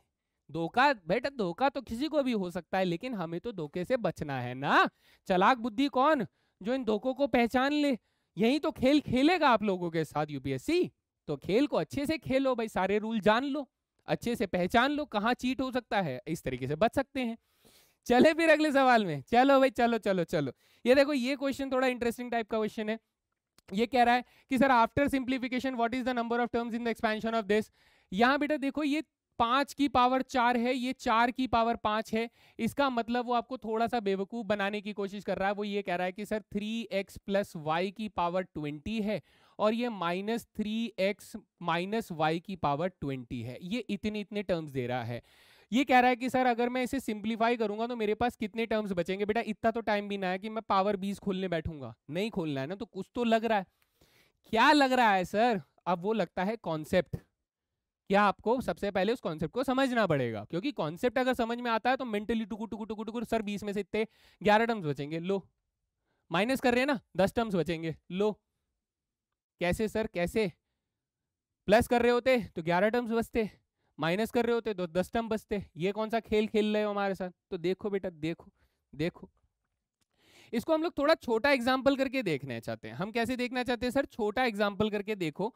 तब जब आपकी जो कॉन्सेप्ट है वो एक बार बिल्ड हो जाएगा ना, तो आप बहुत आराम से समझ जाओगे चीज को, बहुत आराम से। जैसे बच्चा मैं आपके सामने एक एग्जाम्पल लेकर चल रहा हूँ। a प्लस बी की पावर 4 ले लो, और वो कितना हो जाएगा? a4 plus 4 a cube b plus 6 a square b square plus 4 ab cube plus b raise to power 4, है ना। इसी तरीके से बच्चा अगर आप a माइनस बी की पावर 4 खोलते हो तो वो कितना हो जाएगा sir? a4 minus a 4 cube b plus 6 a square b square minus 4 ab cube plus b की पावर 4। ओके ठीक है सर। अगर मैं इन दोनों को बेटा क्या करता हूं, ध्यान से देखना, इन दोनों को अगर मैं जोड़ता हूं, यानी मैं a प्लस बी की पावर 4 पे प्लस a माइनस बी की पावर 4 करता हूं, तो यू विल से दैट कि सर इसके अंदर ना, इसके अंदर ये वाली प्लस करने पर ये ऑपोजिट टर्म्स कट जाएंगी, ये कट जाएंगी। तो बचेगा क्या सर? हमारे पास 3 टर्म्स बचेंगे। कितने बचेंगे? 3 टर्म्स। ठीक है, 3 टर्म्स बचेंगे। यानी सर हमारे पास क्या बचेगा? यहां पर हमारे पास 2 गुना बचेगा। किसका? 2 गुना a की पावर 4 का, उसके अगले वाले टर्म यानी 6 a स्क्वायर b स्क्वायर का, उसके अगले वाले टर्म यानी b की पावर 4 का 2 गुना बचेगा। सर अगर मैं इन दोनों टर्म्स को माइनस कर देता, a प्लस बी की power 4 minus a minus B की पावर 4 करता, अगर माइनस कर देता तो क्या होता सर? माइनस अगर करता तो सर ये माइनस, ये प्लस, ये माइनस, ये प्लस, ये माइनस हो जाता, हो जाता सर। तो अब ये वाले टर्म्स कट जाते, ये वाले टर्म्स कट जाते। तो अब हमारे पास सर 2 टर्म्स बचते। सर वो 2 टर्म्स कौन से बचते? पहला सर 4a क्यूब b और 4ab क्यूब। कौन सा बचता sir? 4a cube b plus 4ab cube. 2 terms बच रहे हैं सर। यानी कि हमें समझ में आया कि टोटल हमारे पास कितने टर्म्स थे सर? टोटल हमारे पास 5 टर्म्स थे। कितने टर्म्स थे? 5 टर्म्स थे। लॉजिकली सर पहले प्लस वाले 3 टर्म्स थे, प्लस वाले 3 टर्म्स थे। और सर माइनस वाले कितने टर्म्स थे? माइनस वाले सर 2 टर्म्स थे, नेगेटिव वाले 2 टर्म्स थे। यानी सर जब मैं प्लस करूंगा तो माइनस वाले कट जाएंगे तो 3 टर्म बचेंगे। सर जब मैं माइनस करूंगा तो प्लस वाले कट जाएंगे, माइनस वाले 2 टर्म्स बचेंगे। यानी सर जब मैंने प्लस किया तो सर प्लस वाले बच गए, जब मैंने माइनस किया तो सर माइनस वाले बच गए। यानी सर अगर मेरे पास 20 पावर है तो नंबर ऑफ टर्म्स क्या होंगे सर? नंबर ऑफ टर्म्स 21 होंगे। सर इस 21 में से हमारे पास 11 जो होंगे वो पॉजिटिव टर्म होंगे, और सर 10 टर्म कैसे होंगे? नेगेटिव टर्म होंगे। सर अब मैं कर क्या रहा हूं? मैं कर रहा हूं माइनस। मैं क्या कर रहा हूं? माइनस। तो सर पॉजिटिव वाले सारे कट गए होंगे और बचा कितना होगा बेटा? 10 नेगेटिव टर्म्स बचे होंगे। यानी ये वाला आंसर ऑप्शन नंबर सी हमारा बिल्कुल सही जवाब हो जाता है। बताइए समझ में आया? पूरा कॉन्सेप्ट समझ में आया कि सर पावर मैटर नहीं करता है, हमारा कॉन्सेप्ट मैटर करता है कि कितने टर्म्स एक्चुअली में बचने चाहिए थे प्लस करने पर या माइनस करने पर। अभी एक क्वेश्चन माइनस में पूछा गया है तो हो सकता है आने वाले टाइम में प्लस में पूछ ले, तो बुद्धि जल गई ना, बुद्धि के सारे बल्ब जल रहे हैं ना, तो बस उसको इस्तेमाल करना है और आंसर करना है। ठीक है, चलें फिर अगला सवाल, नेक्स्ट क्वेश्चन क्या कह रहा है sir? For any positive integer n 4 की power n minus 3n is divided by n, then what is the remainder? भाई option number D is the answer 1। कैसे सर 1 कैसे? बेटा ये इतना फ्रीक्वेंट क्वेश्चन है, इतना फेमस क्वेश्चन है कि इसका तो रिजल्ट आपको रट्टा पड़ जाना चाहिए, रट्टा रट्टा पढ़ जाना चाहिए सर, बिल्कुल पढ़ जाना चाहिए, बिल्कुल पढ़ना चाहिए। देखो यहां पर देखना बेटा, इसका एक क्वेश्चन बहुत ही सिंपल सा क्वेश्चन होता है, कौन सा, कि सर 9 की power n minus 8n minus 1 जो है ये सर किससे डिवाइड होता है, ये किससे डिवाइड होता है ये आपको बताना है। तो आपका आंसर क्या होगा, आपका आंसर होगा 64 से डिवाइड होता है। ठीक है, this is a multiple of what, यहां पर कांस्टेंट का मल्टीप्लिकेशन क्या होगा, यहां पर कैसे लिखें इसको, it is divisible by, is divisible by, ये क्वेश्चन आपसे बार बार पूछा जाता है। या फिर इसे कुछ ऐसे ले लीजिए, कैसे ले लीजिए कि सर यहां पर अगर हम लोग इसे लेते हैं 8 की पावर n या फिर 2 की पावर 3n ले लेते हैं और माइनस 7n माइनस 1 ले लेते हैं, इज डिविजिबल बाय, इस तरीके से सवाल आप लोगों से पूछ लिया जाए। तो इन क्वेश्चंस में एक खास चीज है जो आपको देखना है, वो ये कि सर इसका आंसर कितना होगा, इसका आंसर हो जाएगा 64, इसका आंसर कितना हो जाएगा, इसका आंसर हो जाएगा 49। सर कैसे आ रहा है ये भी बता दीजिए। थोड़ा सा नोट करने वाली चीज यह कि अगर आप अभी सिर्फ आंसर जानना चाहते हैं तो यहां पर जो नंबर दिख रहा है बेटा उसका स्क्वायर हो जाएगा। ठीक है, यहां जो नंबर दिख रहा है बेटा उसका स्क्वायर हो जाएगा, यानी कि यहां पर कितना हो जाएगा बेटा 7 का स्क्वायर हो जाएगा। ठीक है, ये एक ट्रिक मान लो आप इसे कि ऐसे कर सकते हैं। होता कैसे है सर, ये वो चीज भी तो बताओ। जैसे बेटा अभी के लिए मैं इस क्वेश्चन के साथ काम करता हूं, ये 9 की पावर n, क्या आप लोग इसे 1 प्लस 8 की पावर n लिख सकते हो, आप लिख दोगे।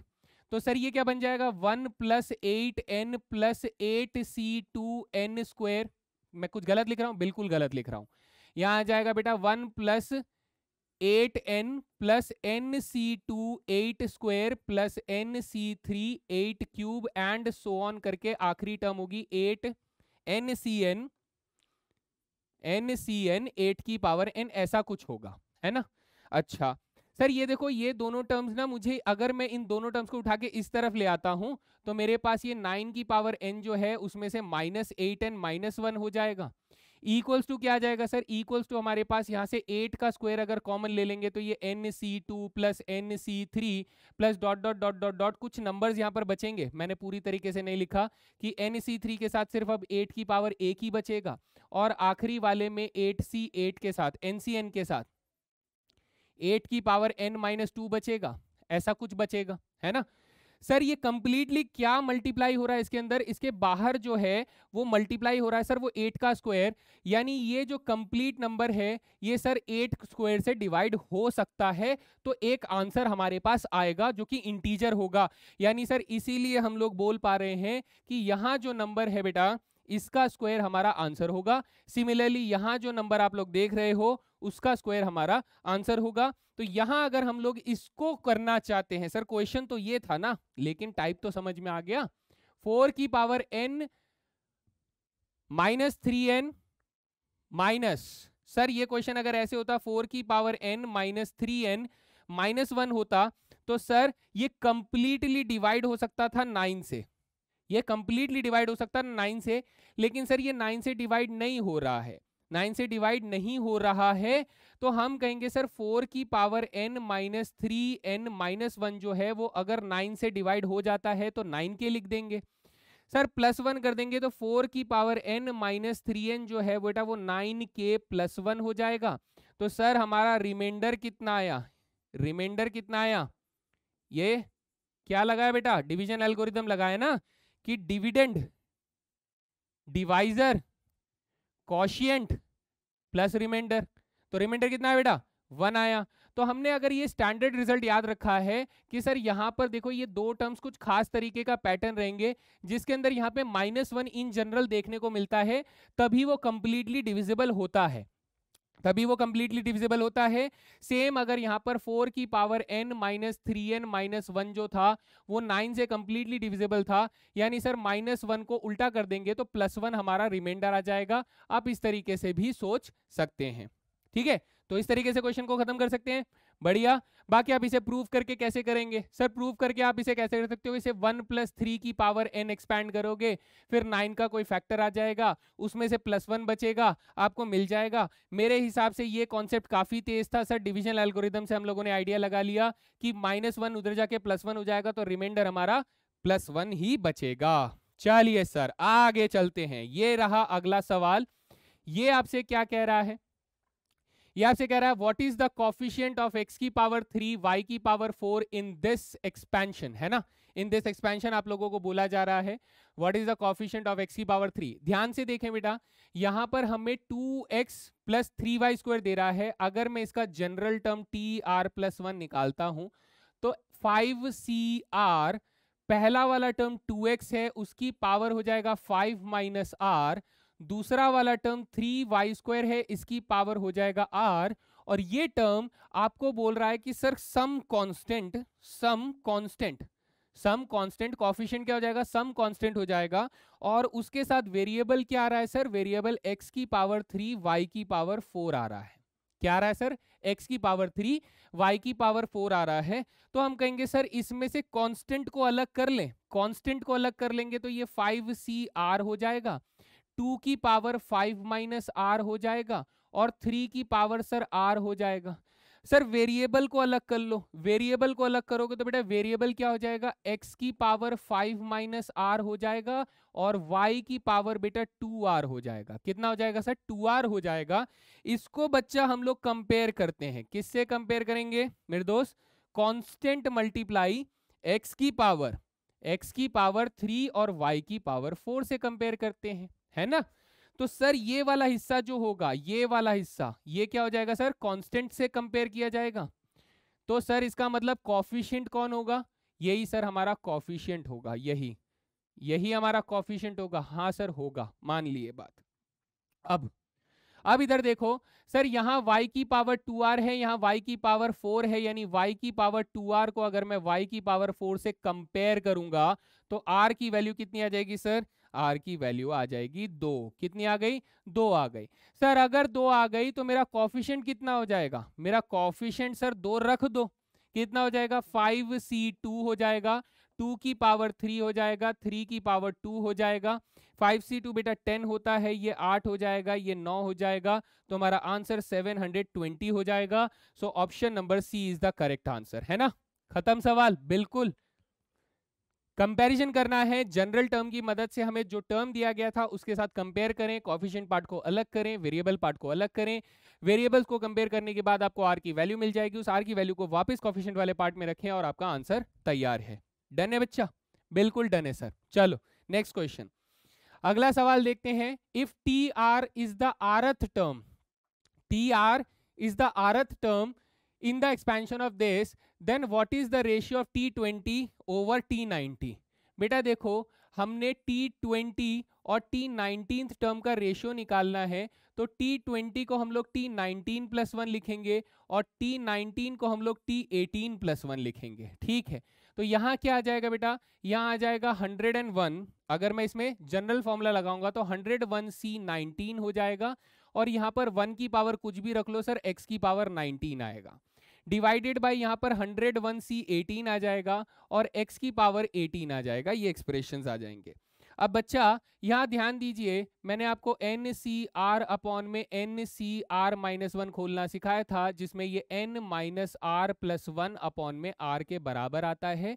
तो ये प्रॉपर्टी को हम लोग यहाँ पर लगाने वाले हैं, जहाँ पर N की वैल्यू बेटा 100 है और R की वैल्यू 19 है। तो हमारे पास इन दोनों को जब मैं कैंसल आउट करूंगा तो मेरा आंसर क्या आ जाएगा सर, मेरा आंसर आ जाएगा 101 माइनस 19 प्लस 1 डिवाइडेड बाई 19 आ जाएगा। इनटू में सर क्या आ जाएगा, इनटू में ये और ये जब कैंसल आउट करोगे तो सिर्फ पावर 19 कट जाएगा और x बचेगा। सर यहाँ पर 102 में से 10 गए तो 92 में से 9 गए, क्या कर रहे हैं हम लोग, एक और एक 2, 102 में से 19 गए, माइनस ही नहीं हो रहा, 83 आ जाएगा। कितना आ जाएगा बेटा, 83 आ जाएगा। So this is 83 upon 19 x आ जाएगा। तो क्या हमारे पास आंसर है, बिल्कुल है sir, option number D is the correct answer, that is 83 divided by 19 x हो जाएगा। बहुत ही खूबसूरत सवाल, आराम से 1-2 प्रॉपर्टीज का इस्तेमाल करके आप शांति मन से इस क्वेश्चन को आंसर कर सकते हैं। 2 से 3 स्टेप लगे हैं, इससे ज्यादा नहीं लगे हैं, ठीक है। चलें अगले सवाल की तरफ चलते हैं। नेक्स्ट क्वेश्चन हमारे पास क्या है, sir what is the value of 8C0, 8C1, 8C2 minus 8C3 and so on 8C8 तक बोल रहा है। बेटा अगर आप लोग इसको थोड़ा सा तोड़ लेते हो, सर तोड़ लेते हो मतलब कैसे, इवन कॉम्बिनेशंस पहले ले लेते हो बेटा, 8C1, 8C0, 8C2, 8C4, 8C6, 8C8, even combinations को सर यहां पर ले लिया। और फिर जो ऑड कॉम्बिनेशन से देखना बच्चे, आपको माइनस का साइन मिल रहा होगा, उसके अंदर क्या मिल रहा है, माइनस का साइन। तो आप मुझे बोलोगे कि सर उनके सब में से माइनस का साइन ले लेंगे तो ये 8C1, 8C3, 8C5, 8C7 हो जाएगा। ठीक है सर, हो जाएगा, डन है, बात समझ में आती है। ये वाला पार्ट जो है बेटा, ये वाला part sum of even combinations है। क्या कहता है इसको, सम ऑफ इवन कॉम्बिनेशंस। ठीक है, ये वाला पार्ट क्या होता है बेटा, ये होता है sum of odd combinations, sum of odd combinations. Sir इन दोनों की वैल्यू क्या होती है, बराबर होती है, और किसके बराबर होती है सर, 2 की पावर n-1 के बराबर होती है। किसके बराबर, 2 की पावर n-1 के बराबर होती है। यानी ये वाली इक्वेशन जो है वो क्या बन जाएगी, ये सर बन जाएगी 2 की पावर 8-1, है ना। और ये वाली वैल्यू क्या बन जाएगी सर, ये भी बन जाएगी 2 की पावर 8-1। अगर सर ये दोनों बराबर हैं तो क्यों बेवकूफी की तरह कैलकुलेट कर रहे हो बच्चा, आंसर तो 0 ही आना था ना। So option number A is the correct answer. Complete explanation मिल जाता है सवाल का। ठीक है, ये आपको याद रखना है कि सम ऑफ इवन कॉम्बिनेशन और सम ऑफ ऑड कॉम्बिनेशन, ये मैंने आपको पिछली कॉम्बिनेशंस की क्लास के अंदर मैंने ये डिटेल्ड आइडेंटिटी आपको बताई थी, जो आपको याद रखना है। So these are very important, कहीं पर भी इस्तेमाल हो सकते हैं, जो कि आप लोगों के सामने इस तरीके से लिखा है। चलिए नेक्स्ट क्वेश्चन की तरफ चलते हैं सर। अगला सवाल क्या बोल रहा है, अगला सवाल बोल रहा है, consider the following statements, the coefficient of middle term in the expansion of 1 plus x की power 8 is equal to the middle term of x plus 1 by x की पावर 8। भाई ध्यान से देखें यहाँ पर क्या बोल रहा है सर, 1 प्लस एक्स की पावर 8 की बात हो रही है, किसकी, 1 प्लस एक्स के पावर 8 की बात हो रही है, और x प्लस 1 बाई एक्स के पावर 8 की बात हो रही है। सर अगर 8 टर्म है तो सॉरी 8 पावर है तो टर्म्स हमारे पास 9 हो गए। सर 9 में से 4 इधर हटाए, 4 इधर हटाए, तो बीच में पांचवा टर्म जो होगा इसका मिडिल टर्म होगा। हाँ सर, पांचवा टर्म मिडिल टर्म होगा। दोनों में पावर 8 है तो सर दोनों में ही मिडिल टर्म पांचवा होगा। तो पहले वाले के लिए पांचवा टर्म ढूंढोगे तो बेटा t4+1 हो जाएगा, और ये 8c4x की पावर 4 बन जाएगा। इधर के लिए बेटा पांचवा टर्म ढूंढोगे, किसके लिए, ये बेटा इसके लिए है, और ये बच्चा इसके लिए है ना, ये तो ये बन जाएगा सर, इसे भी t4+1 में लिखेंगे तो ये 8c4 हो जाएगा, यहाँ x की पावर 4 और 1 बाई एक्स की पावर 4 हो जाएगा, तो दिस विल बी 8c4 हो जाएगा। ठीक है सर, अब ध्यान से देखना क्वेश्चन में बोला क्या जा रहा है, क्वेश्चन में आपसे बोला जा रहा है कि sir coefficient of middle term in the expansion of this. Coefficient कौन है सर, कोफिशिएंट तो ये है, इसका कोफिशिएंट कौन है सर, ये है। इसने बोला क्या ये is equal to the middle term of this, क्या ये इसके मिडिल टर्म से बराबर है। हाँ सर ये इसके मिडिल टर्म से बराबर है, तो मेरा पहला स्टेटमेंट बिल्कुल सही हो जाता है। दूसरा स्टेटमेंट कह रहा है the coefficient of middle term in the expansion of this, sir निकाल चुके हैं, is less than the coefficient of the fifth term in the 1 plus x की पावर 7। सर एक और आइडेंटिटी के बारे में पूछ रहा है, 1 प्लस एक्स के पावर 7, और इसके बेटा फिफ्थ टर्म को नहीं मांग रहा है, किसको मांग रहा है, इसके हमें क्या मांग रहा है, कौन सा टर्म मांग रहा है सर, इसके अंदर हमें मांग रहा है लेस देन फिफ्थ टर्म ही मांग रहा है सर, फिफ्थ टर्म ही मांग रहा है। फिफ्थ टर्म निकाल देते हैं इसका, फिफ्थ टर्म सर इसका भी 4+1 से निकालेंगे तो ये 7c4 हो जाएगा, और x की पावर 4 हो जाएगा। ठीक है, तो इसमें कोफिशिएंट क्या आया सर, इसमें कोफिशिएंट 7c4 आया, क्या आया सर 7c4 आया, इसका कोफिशिएंट सर 8c4 आया। तो क्वेश्चन में क्या पूछ रहा है सर, क्वेश्चन में ये पूछ रहा है कि पहले वाले का जो कोफिशिएंट है वो दूसरे वाले के, ठीक है, कोफिशिएंट से क्या है सर, लेस देन है। सर अब तो ये कैलकुलेट करके देखना पड़ेगा, यानी सर 8c4 कितना होता है मेरे बच्चे, 8c4 को अगर आप कैलकुलेट करना चाहते हो तो 8 into 7 into 6 into 5 divided by 4 into 3 into 2 into 1, तो 4 2 जा 8 कैंसिल हो गया सर, 3 2 जा चला गया, तो यहाँ पर कितना आ गया 70 आ गया, कितना आ गया सर 70 आ गया।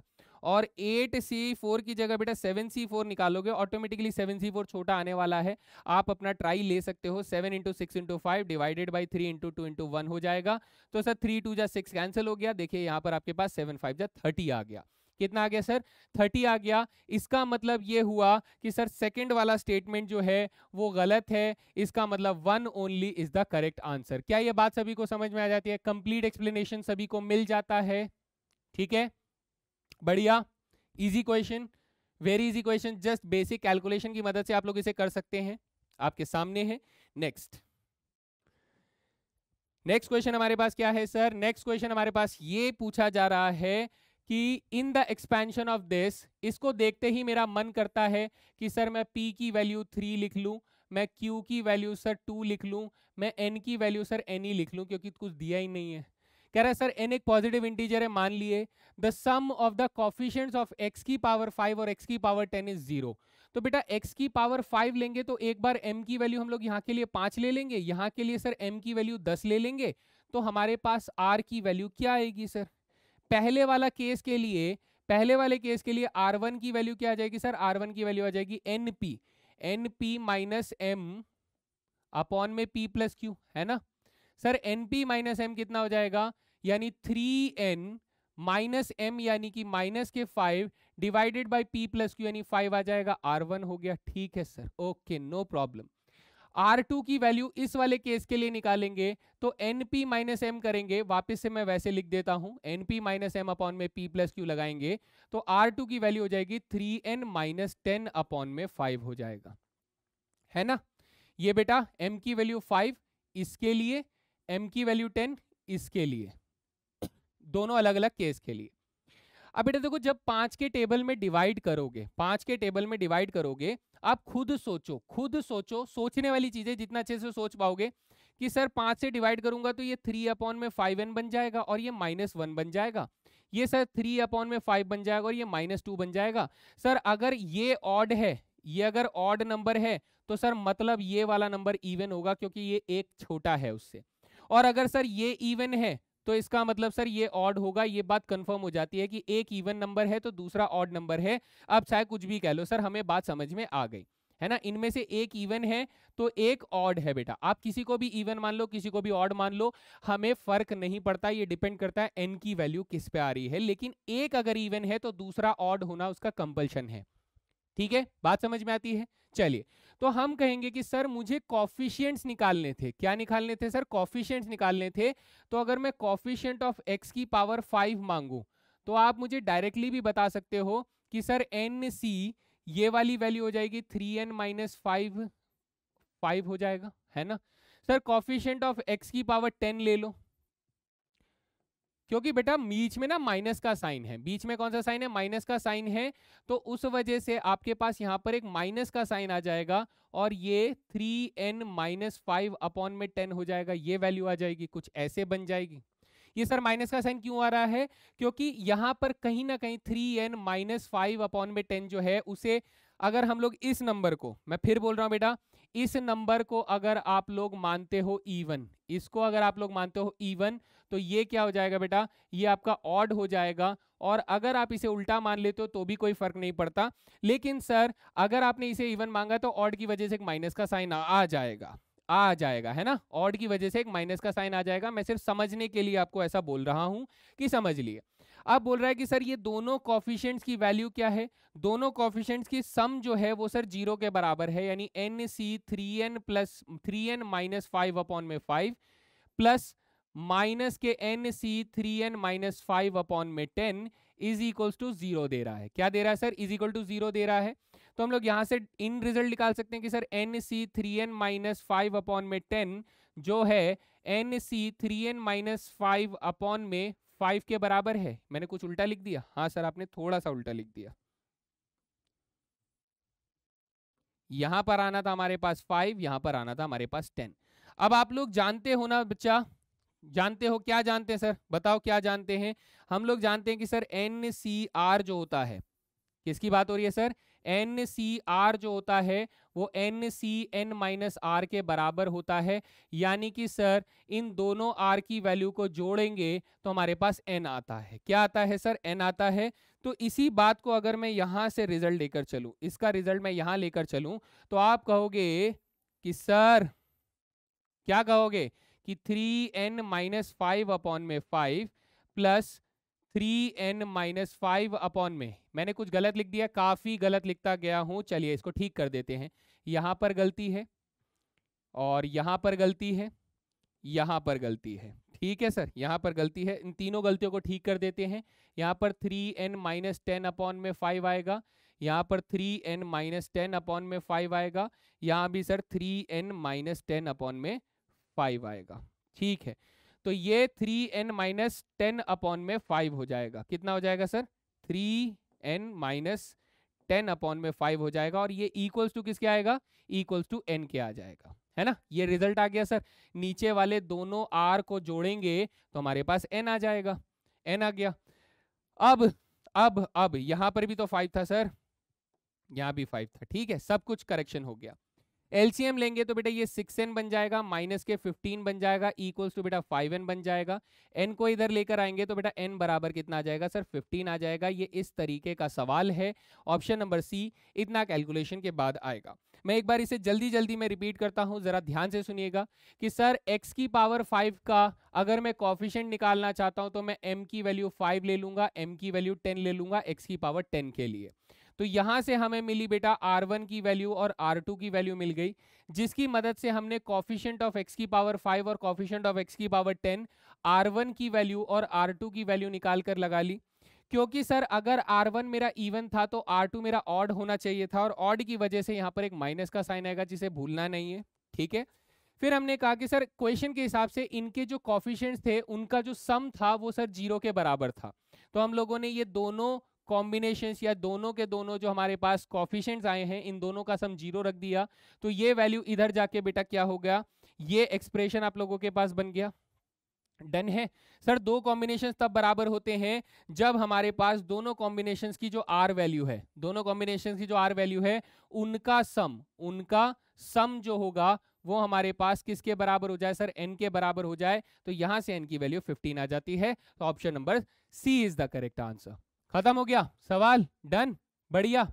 चलें आगे चलते हैं, देखिएगा नेक्स्ट क्वेश्चन हमारे पास क्या है sir, what is the coefficient of x की power 17 in the expansion. Sir इधर देखो, इधर अगर मैं इसे ध्यान से देखूं सर ये प्रॉब्लमेटिक सा लग रहा है, क्यों, क्योंकि n की वैल्यू तो 9 क्लियर है, लेकिन सर आपने जो चीज बताई थी वो कैसे बताई थी सर, वो बताई थी x की पावर p प्लस 1 अपॉन में x की पावर q के फॉर्मेट में बताई थी, और यहां पर n होना चाहिए।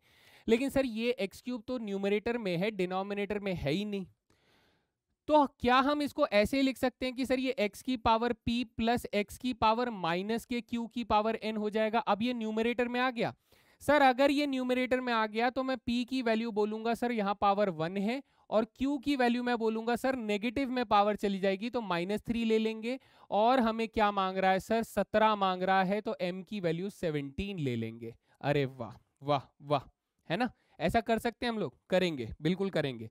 तो सर यहाँ से r की वैल्यू निकाल लेंगे, np माइनस m अपॉन में p प्लस q से निकाल लेंगे। सो np कितना हो जाएगा सर, np हो जाएगा 9 इंटू 1 9 हो जाएगा, माइनस m यानी माइनस के 17 हो जाएगा, और divided by p plus q यानी 1 माइनस 3 माइनस के 2 हो जाएगा। सो यहाँ से आया बेटा माइनस के 8 अपॉन में 2, तो r की वैल्यू आ जाएगी 4। सर r की वैल्यू क्या आ गई, 4। r की वैल्यू अगर 4 आ गई तो हमें निकालना क्या होता है बच्चा, हमें निकालना होता है सर t r प्लस 1 यानी t 4 प्लस 1 निकालना होगा। पावर कितनी चल रही है 9, तो 9c4 हो जाएगा। यहाँ फर्स्ट टर्म 3x की पावर बेटा कितना हो जाएगा 5 हो जाएगा, और माइनस एक्स क्यूब अपॉन में 6 की पावर कितना हो जाएगा सर 4 हो जाएगा, है ना। मुझे कॉफिशिएंट बताना है तो कॉफिशिएंट के लिए बेटा कांस्टेंट पार्ट को अलग कर लो, सेपरेट कर लो, जिसमें बेटा 9c4 आ जाएगा, जिसे आप 9 into 8 into 7 into 6 divided by 4 into 3 into 2 into 1 लिखोगे। मल्टीप्लाई 3 की पावर 5 कितना हो जाएगा बेटा, 3 की पावर 5 243 हो जाएगा, डिवाइडेड बाई 6 की पावर 4 बेटा 6 का 36 इंटू 36, और -1 की पावर 4 सर -1 हो जाएगा। इतना पार्ट हमारा कॉफिशिएंट हो गया। अब कैंसिलेशन की तरफ फोकस करें बच्चे। सर 3 2 जा 6 पूरा कैंसिल हो गया, ठीक है सर। 3 3 जा 9, ठीक है, 3 12 जा कट जाएगा, या फिर 9 के टेबल में डायरेक्ट काटो ना सर, क्या बात कर रहे हो। 9 4 जा 36 कट गया सर, ठीक है सर। 4 के टेबल में 2 टाइम्स कट गया, ओके। और कहाँ पे बेटा 9 के टेबल में 4 टाइम्स कट गया, 9 के टेबल में बेटा ये कट जाएगा 27 टाइम्स कट जाएगा, ओके। तो हमारे पास आंसर कितना आ रहा है, और कुछ कट रहा है क्या, 2 के टेबल में सर एक बार और काट दो, लीजिए। तो यहाँ आ गया बेटा 7 इंटू 27, 7 7 जा 49, 7 2 जा 14, 189 डिवाइडेड बाई बेटा 8 आ रहा है, यानी ये कोफिशिएंट होना चाहिए और option number A is the correct answer. समझ में आ गया सभी को? यहाँ जो था बेटा इस ट्रांसफॉर्मेशन को आप लोगों को बहुत अच्छे से समझना है कि हमने ट्रिक बेटा इसके लिए बनाई थी, लेकिन ये ट्रिक बेटा हम लोगों ने ऐसे करके भी अप्लाई कर लिया। तो ये ट्रांसफॉर्म आपको बहुत अच्छे से समझना है। मैं इसको और अच्छे से लिख देता हूं कि इसमें ट्रांसफॉर्मेशन आपको कैसे करना है। कि सर अगर x की पावर p प्लस 1/x की पावर q लिखा हुआ है तो मैं इसे कन्वर्ट कर सकता हूं। कैसे सर? इसको कन्वर्ट क्या करना है, ये इक्वली होगा किसके? x की पावर p प्लस x की पावर माइनस q की पावर n हो जाएगा बच्चा। ये इस तरीके से काम करने वाला एक्सप्रेशन है। तो हमने इसीलिए इस वाली कंडीशन में जो q वाली पावर थी वो हम लोगों ने नेगेटिव में ले ली, दैट इज -3 ले ली और अपना काम हो गया, अपना क्वेश्चन सॉल्व हो गया। I hope this is clear. मजेदार तरीके से ये क्वेश्चन भी धुआंधार तरीके से उड़ा दिया गया। क्या करना था सर? आर की वैल्यू ढूंढनी थी और आर की वैल्यू ढूंढने के बाद सेकेंड्स लगे हमें उसमें से कोफिशिएंट को ढूंढने में। बस कैंसिलेशन आपकी फास्ट होनी चाहिए। ठीक है, चलते हैं अगले सवाल की तरफ। नेक्स्ट क्वेश्चन हमारे पास ये रहा, what is the middle term in the expansion of power 12 दी है सर। पावर 12 दी है तो 6 इधर 6 इधर, यानी सर सातवां टर्म जो होगा मेरा कौन होगा? मिडिल टर्म होगा, सातवां टर्म। सर सातवां टर्म होगा तो t6 + 1 कर दो। t6 + 1 करूंगा तो 12c6 हो जाएगा। सर 12c6 यहाँ दिख रहा है तो सबसे पहले इसे काट दो और इसे काट दो। किसे काट दो सर? इसे काट दो। ये 12c7 लिखे हुए हैं, ठीक है। फिर हमारे पास आ जाएगा सर पहला वाला टर्म यानी x√y अपॉन में 3 की पावर 6 हो जाएगा। दूसरा वाला टर्म -3 अपॉन में y√x की पावर क्या हो जाएगा? 6 हो जाएगा। स्मार्ट बच्चा क्या करेगा? स्मार्ट बच्चा कहेगा सर ये 3 की पावर 6 और ये -3 की पावर 6 कट जाएगा, ठीक है। यहाँ हमारे पास 12c6 तो रहेगा, ये बन जाएगा x की पावर 6 y की पावर 3, नीचे क्या बन जाएगा सर? y की पावर 6 x की पावर 3 बन जाएगा। कैंसिलेशन वगैरह करोगे तो 12c6 बेटा आपके पास x की पावर 3 और y की पावर -3 बच रहा होगा। y की पावर -3 बच रहा होगा तो सर ये देखो x की पावर -3 बोल रहा है तो ये वाला आंसर गलत है, ये y की पावर -3 बोल रहा है तो सर ऑप्शन नंबर ए हमारा बिल्कुल, ऑप्शन नंबर डी हमारा बिल्कुल सही जवाब हो जाता है। सभी को क्लियर? बहुत बढ़िया से चकाचक समझ में आ गया। कितना आसान सवाल है ना। चले अगला क्वेश्चन क्या कह रहा है, sir the value of the term independent of x in the expansion of this. तो देखते हैं सर n की वैल्यू हमें 9 दिखाई दे रही है, p की वैल्यू 2 दिखाई दे रही है, q की वैल्यू सर 1 दिखाई दे रही है और टर्म इंडिपेंडेंट ऑफ x मांग रहा है, यानी सर m की वैल्यू 0 दिखाई दे रही है। Okay sir, okay. r निकाल दें सर, r निकाल दें, np माइनस m अपॉन में p प्लस q कर दीजिए तो np हो जाएगा 9 2 जा 18 माइनस 0 18 डिवाइडेड बाई सर 3 आ जाएगा तो r की वैल्यू 6 आ गई। अरे वाह सर, आप तो तेज कैलकुलेट करते हो, आप भी करो, आप लोग भी करो तेज कैलकुलेट, है ना। समझ में आ रहा है? तो ये मस्ती बेटा तभी आएगी जब सॉल्व करते करते बिल्कुल कॉन्फिडेंटली चल रहा है, एकदम मस्त चल रहा है ना। सॉल्व करते हैं, चलो। सर आर की वैल्यू हमारे पास 6 आ गई। अगर मैं इसमें t6 + 1 ढूंढ रहा हूं, क्या ढूंढ रहा हूं बेटा? t6 + 1 ढूंढ रहा हूं। एक बार पीछे वाले सवाल में देख लेते हैं, कोई गड़बड़ वड़बड़ तो नहीं करी हमने। t7 ढूंढ रहे हैं ना मिडिल टर्म, हाँ ठीक है, बिल्कुल सही किए हैं। t6 + 1 अगर मैं ढूंढ रहा हूं तो t6 + 1 के हिसाब से सर ये 9c6 हो जाएगा। हमें पहले वाले टर्म की पावर क्या हो जाएगा सर? पहले वाले टर्म की पावर हो जाएगा 6 माइनस 9 माइनस 6 यानी 3 हो जाएगा और सेकंड वाला टर्म यानी 1 माइनस 1/x की पावर कितना हो जाएगा सर? 6 हो जाएगा। ठीक है, अब बेटा देखो बहुत सीधी सीधी बात है, समझदार तो समझदार को इशारा काफी है कि सर ये x की पावर 6 है और ये भी x की पावर 6 कट गया। सर यहाँ पर सिर्फ मेरे पास 9 से 6 आएगा, -1 की पावर 6 जो है वो भी 1 बन जाएगा और 9 से 6 को खोलेंगे तो 9 × 8 × 7 डिवाइडेड बाई 3 × 2 × 1 हो जाएगा। क्यों? क्योंकि सर ये 9c3 के बराबर होता है ना। हाँ सर होता तो है। तो भाई 3 के टेबल में 3 बार कट गया, 2 के टेबल में 4 बार कट गया, 4 × 12 = 84 आ जाएगा और आंसर हो जाएगा हमारा ऑप्शन नंबर डी, बिल्कुल सही जवाब, है ना। ये भी खत्म हो गया सर सवाल। बस ऐसे ही हंसते खेलते निकालते रहिए। आर की वैल्यू ही तो निकालनी है, हमारा मेन काम क्या है? जनरल टर्म के लिए आर की वैल्यू को ढूंढ निकालना। एक बार आर की वैल्यू मिल जाती है, बड़े आराम से हम लोग जनरल टर्म का फॉर्मूला लगा के आंसर ले आते हैं, है ना। बढ़िया। टाइम कितना, ज़्यादा नहीं हुआ है अभी तो, अभी क्वेश्चन भी होने ही वाले हैं। बढ़िया, जल्दी आज बढ़िया से सारी चीज़ें डिस्कस भी हुई, प्रॉपर्टीज़ भी पढ़ी, सारे ट्रिक्स भी यूज़ कर रहे हैं, प्रीवियस ईयर क्वेश्चंस भी हो रहे हैं, तो भरपूर क्लास है ना। बताना बेटा, है मुझे बताना कि और क्या लगता है, क्या चाहिए, तो मैं देखूंगा, जैसा कुछ लगेगा कमी है तो भाई उसके ऊपर ऑब्वियसली काम करेंगे ना। आपको लगता है कि सर कुछ और चीज़ जोड़ी जाए तो बताइएगा, उस हिसाब से हम लोग इस पर प्लान कर सकते हैं। मुझे ये लगता है कि हाँ, आप लोगों को कॉन्सेप्ट अच्छे से डिस्कस कर दें, कॉन्सेप्ट के बाद आप लोग फॉर्मूले जो याद करने वाला काम है वो तो आप कर लोगे, साथ ही क्वेश्चंस डिस्कस होने जरूरी हैं, और खासकर प्रीवियस ईयर क्वेश्चंस उन्हीं कॉन्सेप्ट से हो रहे हैं, तो इस बात का भरोसा मिल जाए तो सर क्या ही क्या है ना। सब कुछ बिल्कुल आनंदमय जीवन हो जाएगा अगर हमें कॉन्सेप्ट आता हो और उससे प्रीवियस ईयर क्वेश्चन सॉल्व हो रहे हैं, तो कॉन्फिडेंस तो आएगा ना। तो बस यही चीज मैं आप लोगों के साथ कर रहा हूं। चलते हैं फिर अगले सवाल की तरफ। ये रहा नेक्स्ट क्वेश्चन। नेक्स्ट क्वेश्चन हमारे पास है, sir what is the coefficient of this x की पावर 5 इन द एक्सपेंशन। देखो बेटा, ये एक वो प्रीवियस ईयर क्वेश्चन है जो ऐसे करके हमारे सामने उठा के रख दिया। तो अगर आपको याद है तो ये 1 माइनस एक्स की पावर बेटा, सॉरी 1 माइनस एक्स नहीं, 1 प्लस एक्स की पावर -2 का एक्सपेंशन था। मैंने आपको कहा था कि सर ये पावर जो थी ये एपी में आगे बढ़ रही थी, है ना, ऐसे अरिथमेटिक प्रोग्रेशन में 1 2 3 4 इस तरीके से आगे बढ़ रही थी। तो ये कौन से पावर के लिए था सर, ये पावर -2 के लिए था, पावर -2 के लिए था। तो सर इसका मतलब ये जो हमें दिया गया इसके पावर -5 दी गई है। क्या दी गई है सर, इसकी भी पावर -5 दी गई है। हाँ जी बेटा, इसकी भी पावर आपको -5 दी गई है। तो यहां पे भी सर क्या करेंगे, इसकी पावर -5 कर देंगे, है ना। तो ये इसके बराबर हो गया। यानी सर ये मेरे को 1 प्लस एक्स के पावर 10 का एक्सपेंशन बोल रहा है क्या, 1 प्लस एक्स की पावर 5 इंटू 2। सर ये हमारे पास इस एक्सप्रेशन की जो वैल्यू है, इसकी वैल्यू क्या हो जाती है, 1 प्लस एक्स की पावर 10 हो जाती है। यानी ये इसके बराबर आएगा जब मैं इसे एक्सपेंड करूंगा। ठीक है सर। तो वो कह रहा है कि सर इसमें मुझे बताइए कि what is the coefficient of x की power 5। Sir what is the coefficient of x की पावर 5। आप बोलोगे सर ये तो नॉर्मल वाला बाइनोमियल थ्योरम लगवाएगा। इसके लिए अगर मुझे क्या ढूंढना है सर, x की पावर 5 ढूंढना है। तो आप जानते हो कि सर 1 प्लस एक्स की पावर tr+1 जब हम ढूंढते हैं तो ये हो जाता है ncr, x की पावर r हो जाता है। कितना हो जाता है बेटा, r हो जाता है। अगर यहाँ पर x की पावर 5 पूछ रहा है तो बेटा मैं क्या करूं, मैं यहाँ पे r की वैल्यू 5 रख दूं, r की वैल्यू 5 रख दो, पुट कर दो, है ना। तो बेटा यहाँ पर क्या हो जाएगा, ये t5+1 जो होगा ये हो जाएगा 10c5 x की पावर 5 हो जाएगा।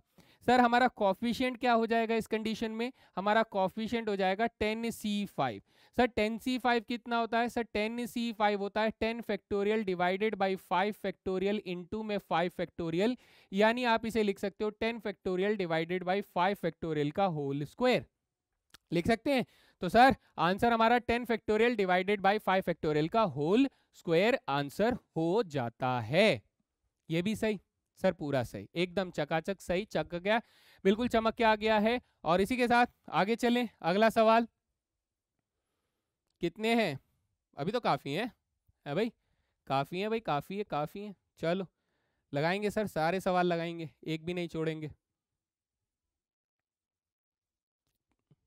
अरे ये पेज क्यों नहीं मूव कर रहा है भाई, कोई मदद करो। ये रहा, ये देखिए सर, ये क्वेश्चन पूछा गया, थोड़ा सा महंगा, थोड़ा सा जोरदार, भारी भरकम सवाल। बेटा सबसे पहले हम लोगों से 3 माइनस 2x अपॉन में 1 प्लस 3x का क्यूब लिखा है, उसे हम लोग 1 प्लस 3x की पावर -3 लिख सकते हैं। हाँ सर लिख सकते हैं। आपको याद है बेटा -3 वाला हम लोग प्रॉपर्टी खोले थे, याद है। क्या पैटर्न देखने को मिला था, जल्दी से देख लेते हैं सर, क्या पैटर्न देखने को मिला था। ये देखिए क्या पैटर्न मिला था सर, +2 +3 +4 +5 +6 और सर प्लस माइनस में चल रहा था, है ना। तो पहले 1 से शुरू करेंगे, फिर ऐसे करके बढ़ाते हुए चलेंगे, 1 से शुरू करेंगे और ऐसे करके बढ़ाते हुए चलेंगे। तो इस क्वेश्चन में हमारे पास क्या हो जाएगा सर, जब मैं 1 प्लस 3x की पावर -3 को खोलूंगा तो सबसे पहले 1 आ जाएगा सर, फिर क्या आ जाएगा, प्लस क्या करेंगे बेटा, +2 करेंगे, +2 करेंगे तो -3 टाइम्स ऑफ x आ जाएगा, x की जगह पे सर 3x रखा हुआ है। फिर सर +3 करेंगे तो ये +6 हो जाएगा और यहाँ पर 3x का होल स्क्वायर हो जाएगा। सिर +4 करेंगे तो -10 हो जाएगा और 3x की पावर कितना हो जाएगा सर 3 हो जाएगा एंड सो ऑन चलते चलते सर ये काफ़ी सारे टर्म्स आएंगे। क्योंकि मुझे सिर्फ x³ तक का कोफिशिएंट निकालना है तो मैं x³ तक ही उसे एक्सपैंड करने में इंटरेस्टेड हूँ। तो ये क्या बन जाएगा सर 1 - 9x बन जाएगा, दिस इज 9x। ये बन जाएगा 9 6 54x² बन जाएगा और माइनस यहाँ पे 270x³ बन जाएगा and so on dot dot dot infinite terms यहाँ पर आ रहे होंगे। अब देखिए बच्चा, अब देखिए जब आप इस 1 + 3x के होल क्यूब -3 को, ठीक है, माइनस क्यूब को अगर आप 3 - 2x से मल्टीप्लाई करते हो तो क्या होगा सर, ये 3 - 2x हर एक टर्म से मल्टीप्लाई होगा। पहले 3 इससे होगा, फिर 3 इससे होगा, फिर 3 इससे होगा, फिर 3 इससे होगा और इस तरीके से इन्फिनिट टाइम्स होगा। सर इसी तरीके से 2x भी तो होगा ना, 2x एक बार इससे मल्टीप्लाई होगा, एक बार इससे मल्टीप्लाई होगा, एक बार इससे होगा, एक बार इससे होगा और इन्फिनिट टाइम्स ये भी होगा। तो सर क्या मैं मल्टीप्लाई करने बैठूं? ना जी ना, मैं मल्टीप्लाई करने नहीं बैठूंगा। मैं कहूंगा सर मुझे x³ कैसे मिल सकता है, मुझे x³ जैसे मिल सकता है, बस वो वाला मल्टीप्लाई करते हैं। देखो बेटा, जब मैं कांस्टेंट की बात कर रहा हूं तो कांस्टेंट को जब तक मैं इससे मल्टीप्लाई नहीं करूंगा तब तक x³ नहीं मिलेगा, तब तक x³ नहीं मिलेगा। यानी अगर मैं इसके प्रोडक्ट के अंदर कोफिशिएंट ऑफ x³ पूछ रहा हूं तो आप कहोगे कि सर 3 को मुझे -270 से मल्टीप्लाई करना पड़ेगा। और जब मैं इसकी बात कर रहा हूं, -2x की बात कर रहा हूं, तो सर इस -2x को मुझे इससे मल्टीप्लाई करना पड़ेगा तो x × x² x³ दे देगा। यानी सर मुझे क्या करना पड़ेगा, -2 को मुझे 54 से मल्टीप्लाई करना पड़ेगा और सर कहीं से x³ नहीं आने वाला है तो इसका टोटल देखते हैं कितना हो रहा है। इसका टोटल हो जाएगा 27 दिया -810 हो जाएगा, ये हो जाएगा -108 हो जाएगा, तो टोटल आ जाएगा -918 आ जाएगा। So option number D is the correct answer, है ना। थोड़ा मुश्किल सवाल हम लोग इसे कह सकते हैं, लेकिन सर अगर ढंग से आता है ना, कॉन्सेप्ट आता है तो कुछ नहीं है, इतना भी दम नहीं है सवाल में। कहीं तुम घबरा रहे हो, तुम्हारे बीपी अप एंड डाउन हो रहा है कि सर ये क्या करवा दिया, ये तो पल्ले ही ना पड़ा। थोड़ा दिमाग लगाओ, करना पड़ेगा, है ना। कुछ नहीं है, मैंने सिर्फ नेगेटिव पावर वाले आइडेंटिटी को रिकॉल किया, उसको लगाया और फिर उसे देखा कि सर उनमें से कौन से टर्म्स जो है, ये कांस्टेंट और ये जो लीनियर वाली पावर वाली टर्म है, ये कौन से टर्म्स के साथ प्रोडक्ट करने पर x³ बनाने वाला है। तो उनके कोफिशिएंट्स को मैंने टोटल ले लिया, आंसर आ गया, खत्म सवाल। चले अगला सवाल।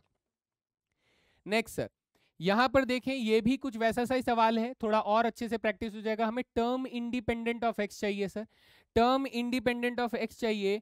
तो सर यहां पर देखो, आपको कांस्टेंट को किससे मल्टीप्लाई करना है सर, कांस्टेंट को कांस्टेंट से मल्टीप्लाई करोगे तभी आपके पास क्या आएगा, विदाउट x वाला टर्म आएगा।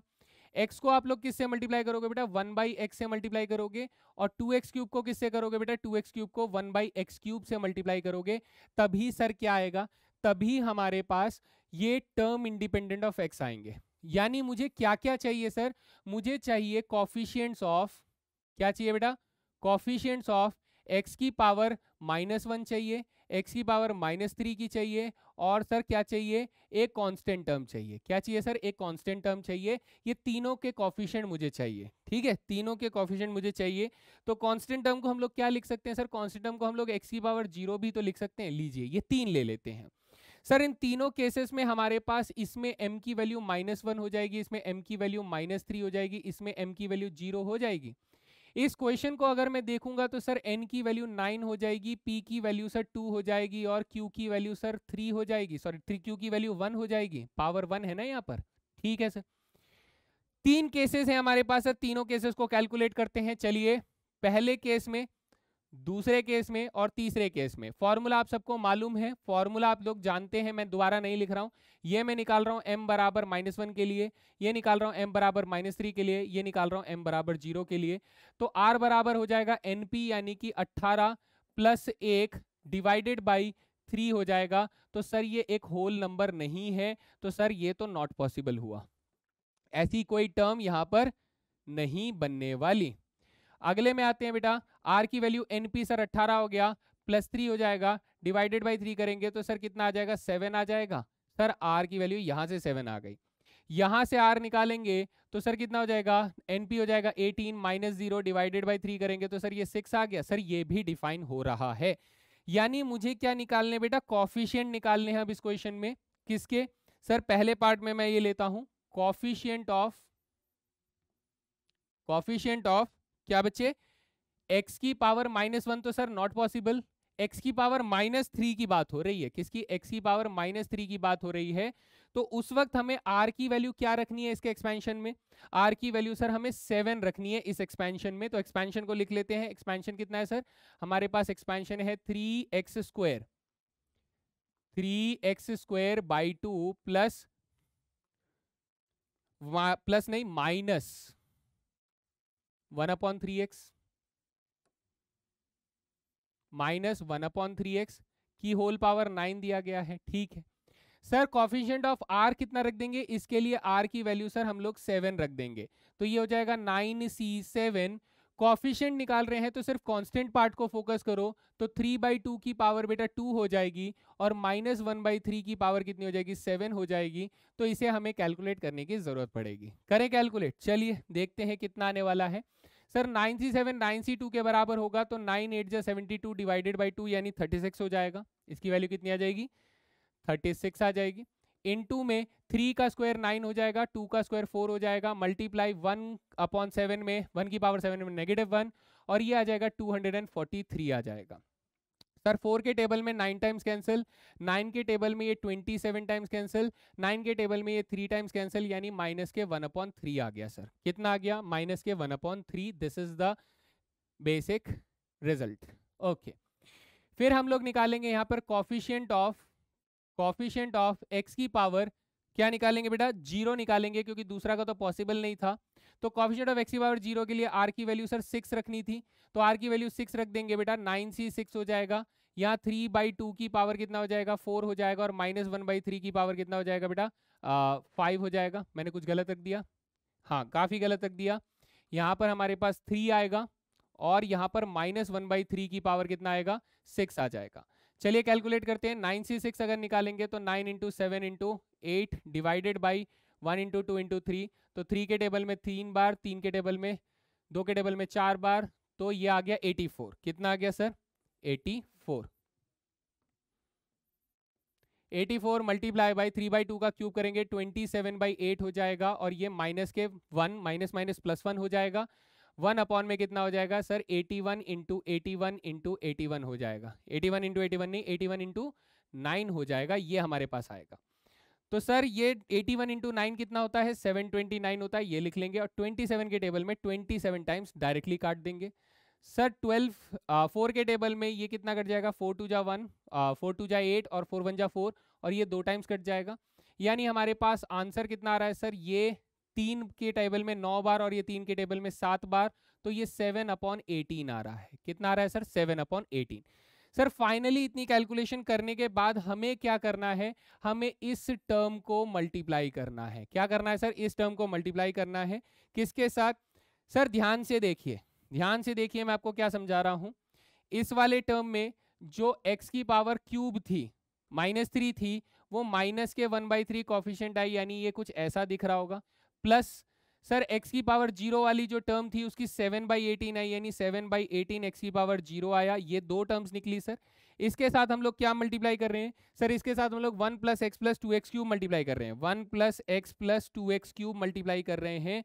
तो सर हमें क्या कॉफिशिएंट निकालना था सर, टर्म इंडिपेंडेंट निकालनी थी, यानी मुझे इस टर्म को इस टर्म से मल्टीप्लाई करना होगा।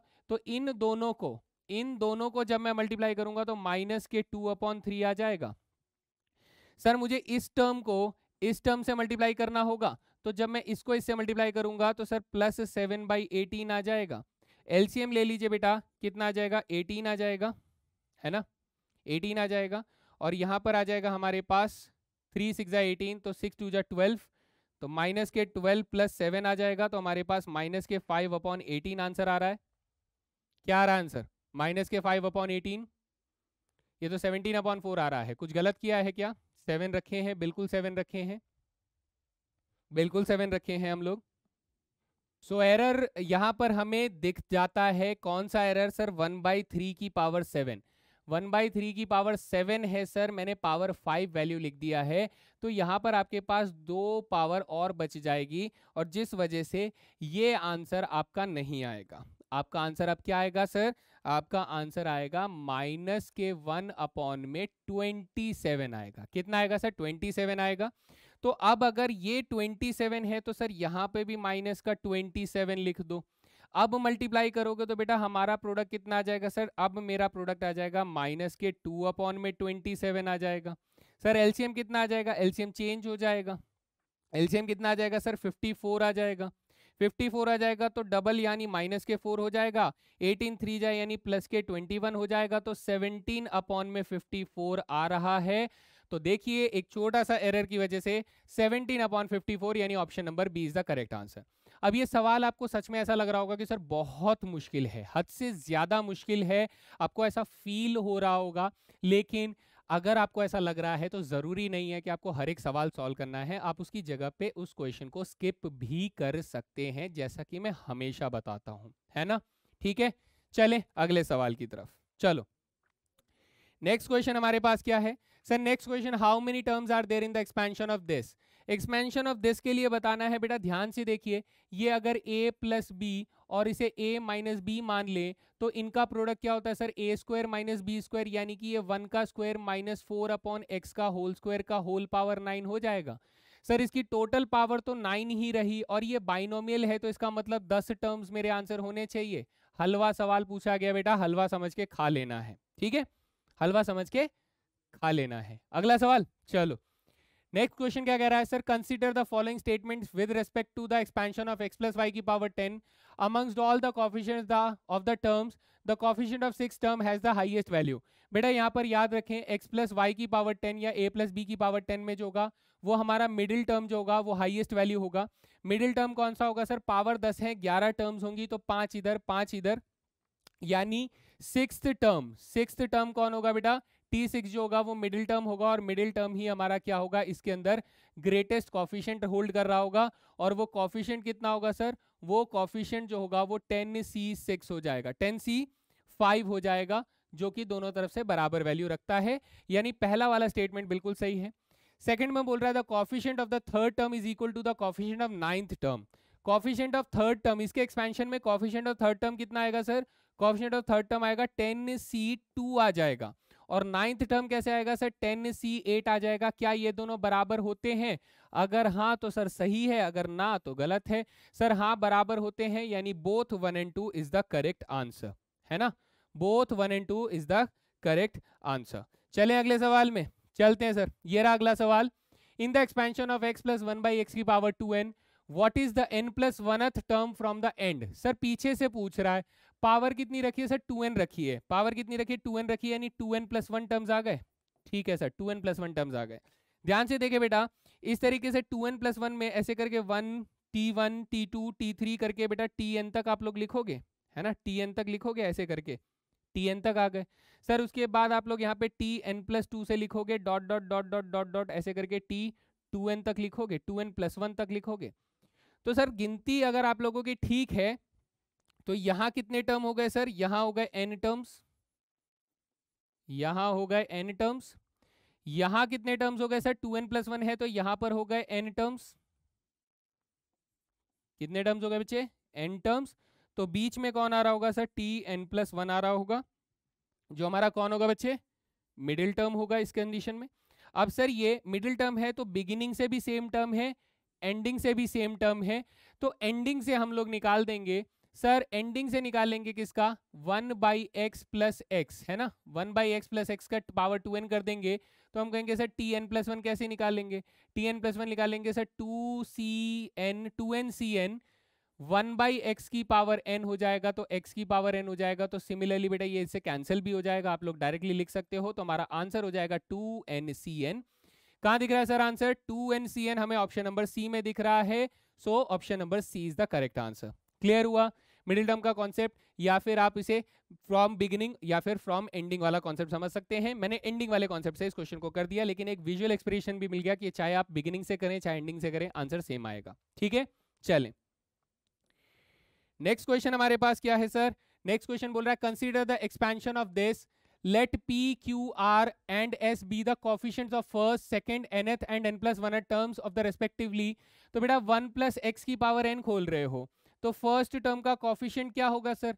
फर्स्ट टर्म का कॉफिशिएंट बोल रहा हूं sir, coefficient of first term आप बोलेंगे सर NC 0 होना चाहिए, जिसको आपको बेटा 1 पता है और इसको p बोला जा रहा है, तो p की वैल्यू 1 हो गई सर, p की वैल्यू 1 हो गई, ठीक है। कॉफिशिएंट ऑफ सेकंड टर्म बेटा, कॉफिशिएंट ऑफ सेकंड टर्म आप बोलोगे सर NC 1 हो जाएगा, जिसे q बोला जा रहा है, तो सर इसकी वैल्यू n हो गई, ठीक है। Sir coefficient of nth term sir कितना हो जाएगा? NC n-1 हो जाएगा, इसकी वैल्यू बेटा r बोली जा रही है, ये भी सर n हो गया। Sir coefficient of n+1th term, ये क्या हो जाएगा सर? NC n हो जाएगा, जिसे हमें s बोला जा रहा है, इसकी वैल्यू 1 हो गई।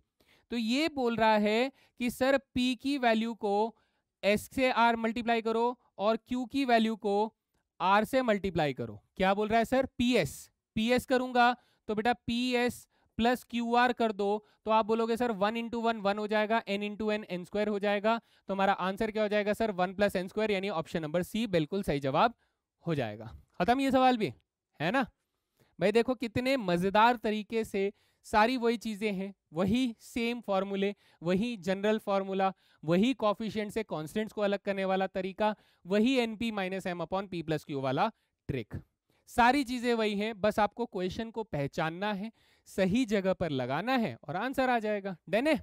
चले। और मेरे ख्याल से मुझे ऐसा उम्मीद है कि ये आखिरी सवाल है और यकीनन आखिरी सवाल है। देखो बेटा इस क्वेश्चन में हमसे क्या बोल रहा है? Find the term which has numerically greatest coefficient. बेटा सुन लो, ग्रेटेस्ट कॉफिशिएंट है तो सर इसमें मैंने नोट क्या लगाया था? टेक x बराबर 1, है ना? टेक x बराबर 1, तो सर इसे x बराबर 1 रख दूंगा तो ये 3 माइनस 4 की पावर 15 हो जाएगा सर। तो इसका मतलब a की वैल्यू 3 हो गई, b की वैल्यू -4 हो गई और n की वैल्यू 15 हो गई, ठीक है सर। हम लोग एक m की वैल्यू निकालते थे, m की वैल्यू कैसे निकालते थे sir? n+1 divided by 1 plus modulus a upon में b से निकालते थे, यस। तो ये हो जाएगा 16 डिवाइडेड बाई 1 प्लस 3 अपॉन 4 हो जाएगा सर। 16 4 जा 64 डिवाइडेड बाई 7 करेंगे तो ये अप्रोक्सीमेटली 9.1 के आसपास एक वैल्यू आएगी, है ना? 9.1 के आसपास एक वैल्यू आएगी। तो सर अब ये कंडीशन कैसे सेटिस्फाई करवाती थी? ये कंडीशन कहती थी कि सर r की वैल्यू या तो m से छोटी बराबर हो या तो m-1 से बड़ी बराबर हो। सर ये r की वैल्यू जो है 9.1 से छोटी होनी चाहिए लेकिन 8.1 से बड़ी होनी चाहिए। हम क्या जानते हैं सर? हम ये जानते हैं कि r जो है वो सर एक होल नंबर होना चाहिए। तो सर इसका मतलब r की सिर्फ एक ही वैल्यू सेटिस्फाई करेगी, वो है 9, जो कि 8.1 और 9.1 के बीच में है।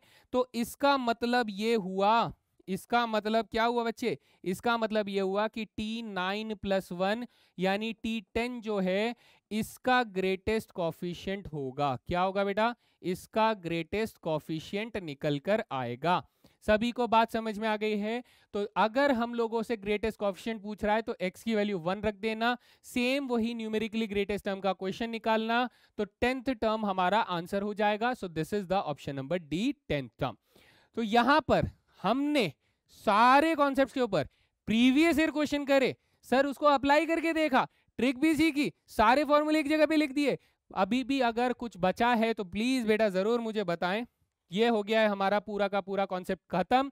और इसी के साथ मैं यहाँ पर विदा लूंगा, आप सभी को प्रैक्टिस करने के लिए बोलूंगा कि ये सारे के सारे फॉर्मूले, ये सारे के सारे ट्रिक्स सभी क्वेश्चंस में अप्लाई करें और अच्छे से प्रीवियस ईयर्स को एनालाइज करें। अगर क्वेश्चन आपको बहुत ज़्यादा लेंदी लग रहे हैं तो आप उन क्वेश्चंस को स्किप कर सकते हैं, और अगर आपकी पहले से प्रैक्टिस अच्छी है तो आप उन क्वेश्चंस को छोटा करने के लिए कुछ स्टेप्स को स्किप करने की सोच सकते हैं, ये नहीं कि पूरा क्वेश्चन स्किप कर दें, है ना? सो इसी के साथ यहाँ पर विदा लेने का समय आ गया है। अब आप लोग मस्त रहें, पढ़ते रहें, स्वस्थ रहें। इसी के साथ मिलते हैं अगले सेशन में, तब तक के लिए जय हिंद दोस्तों।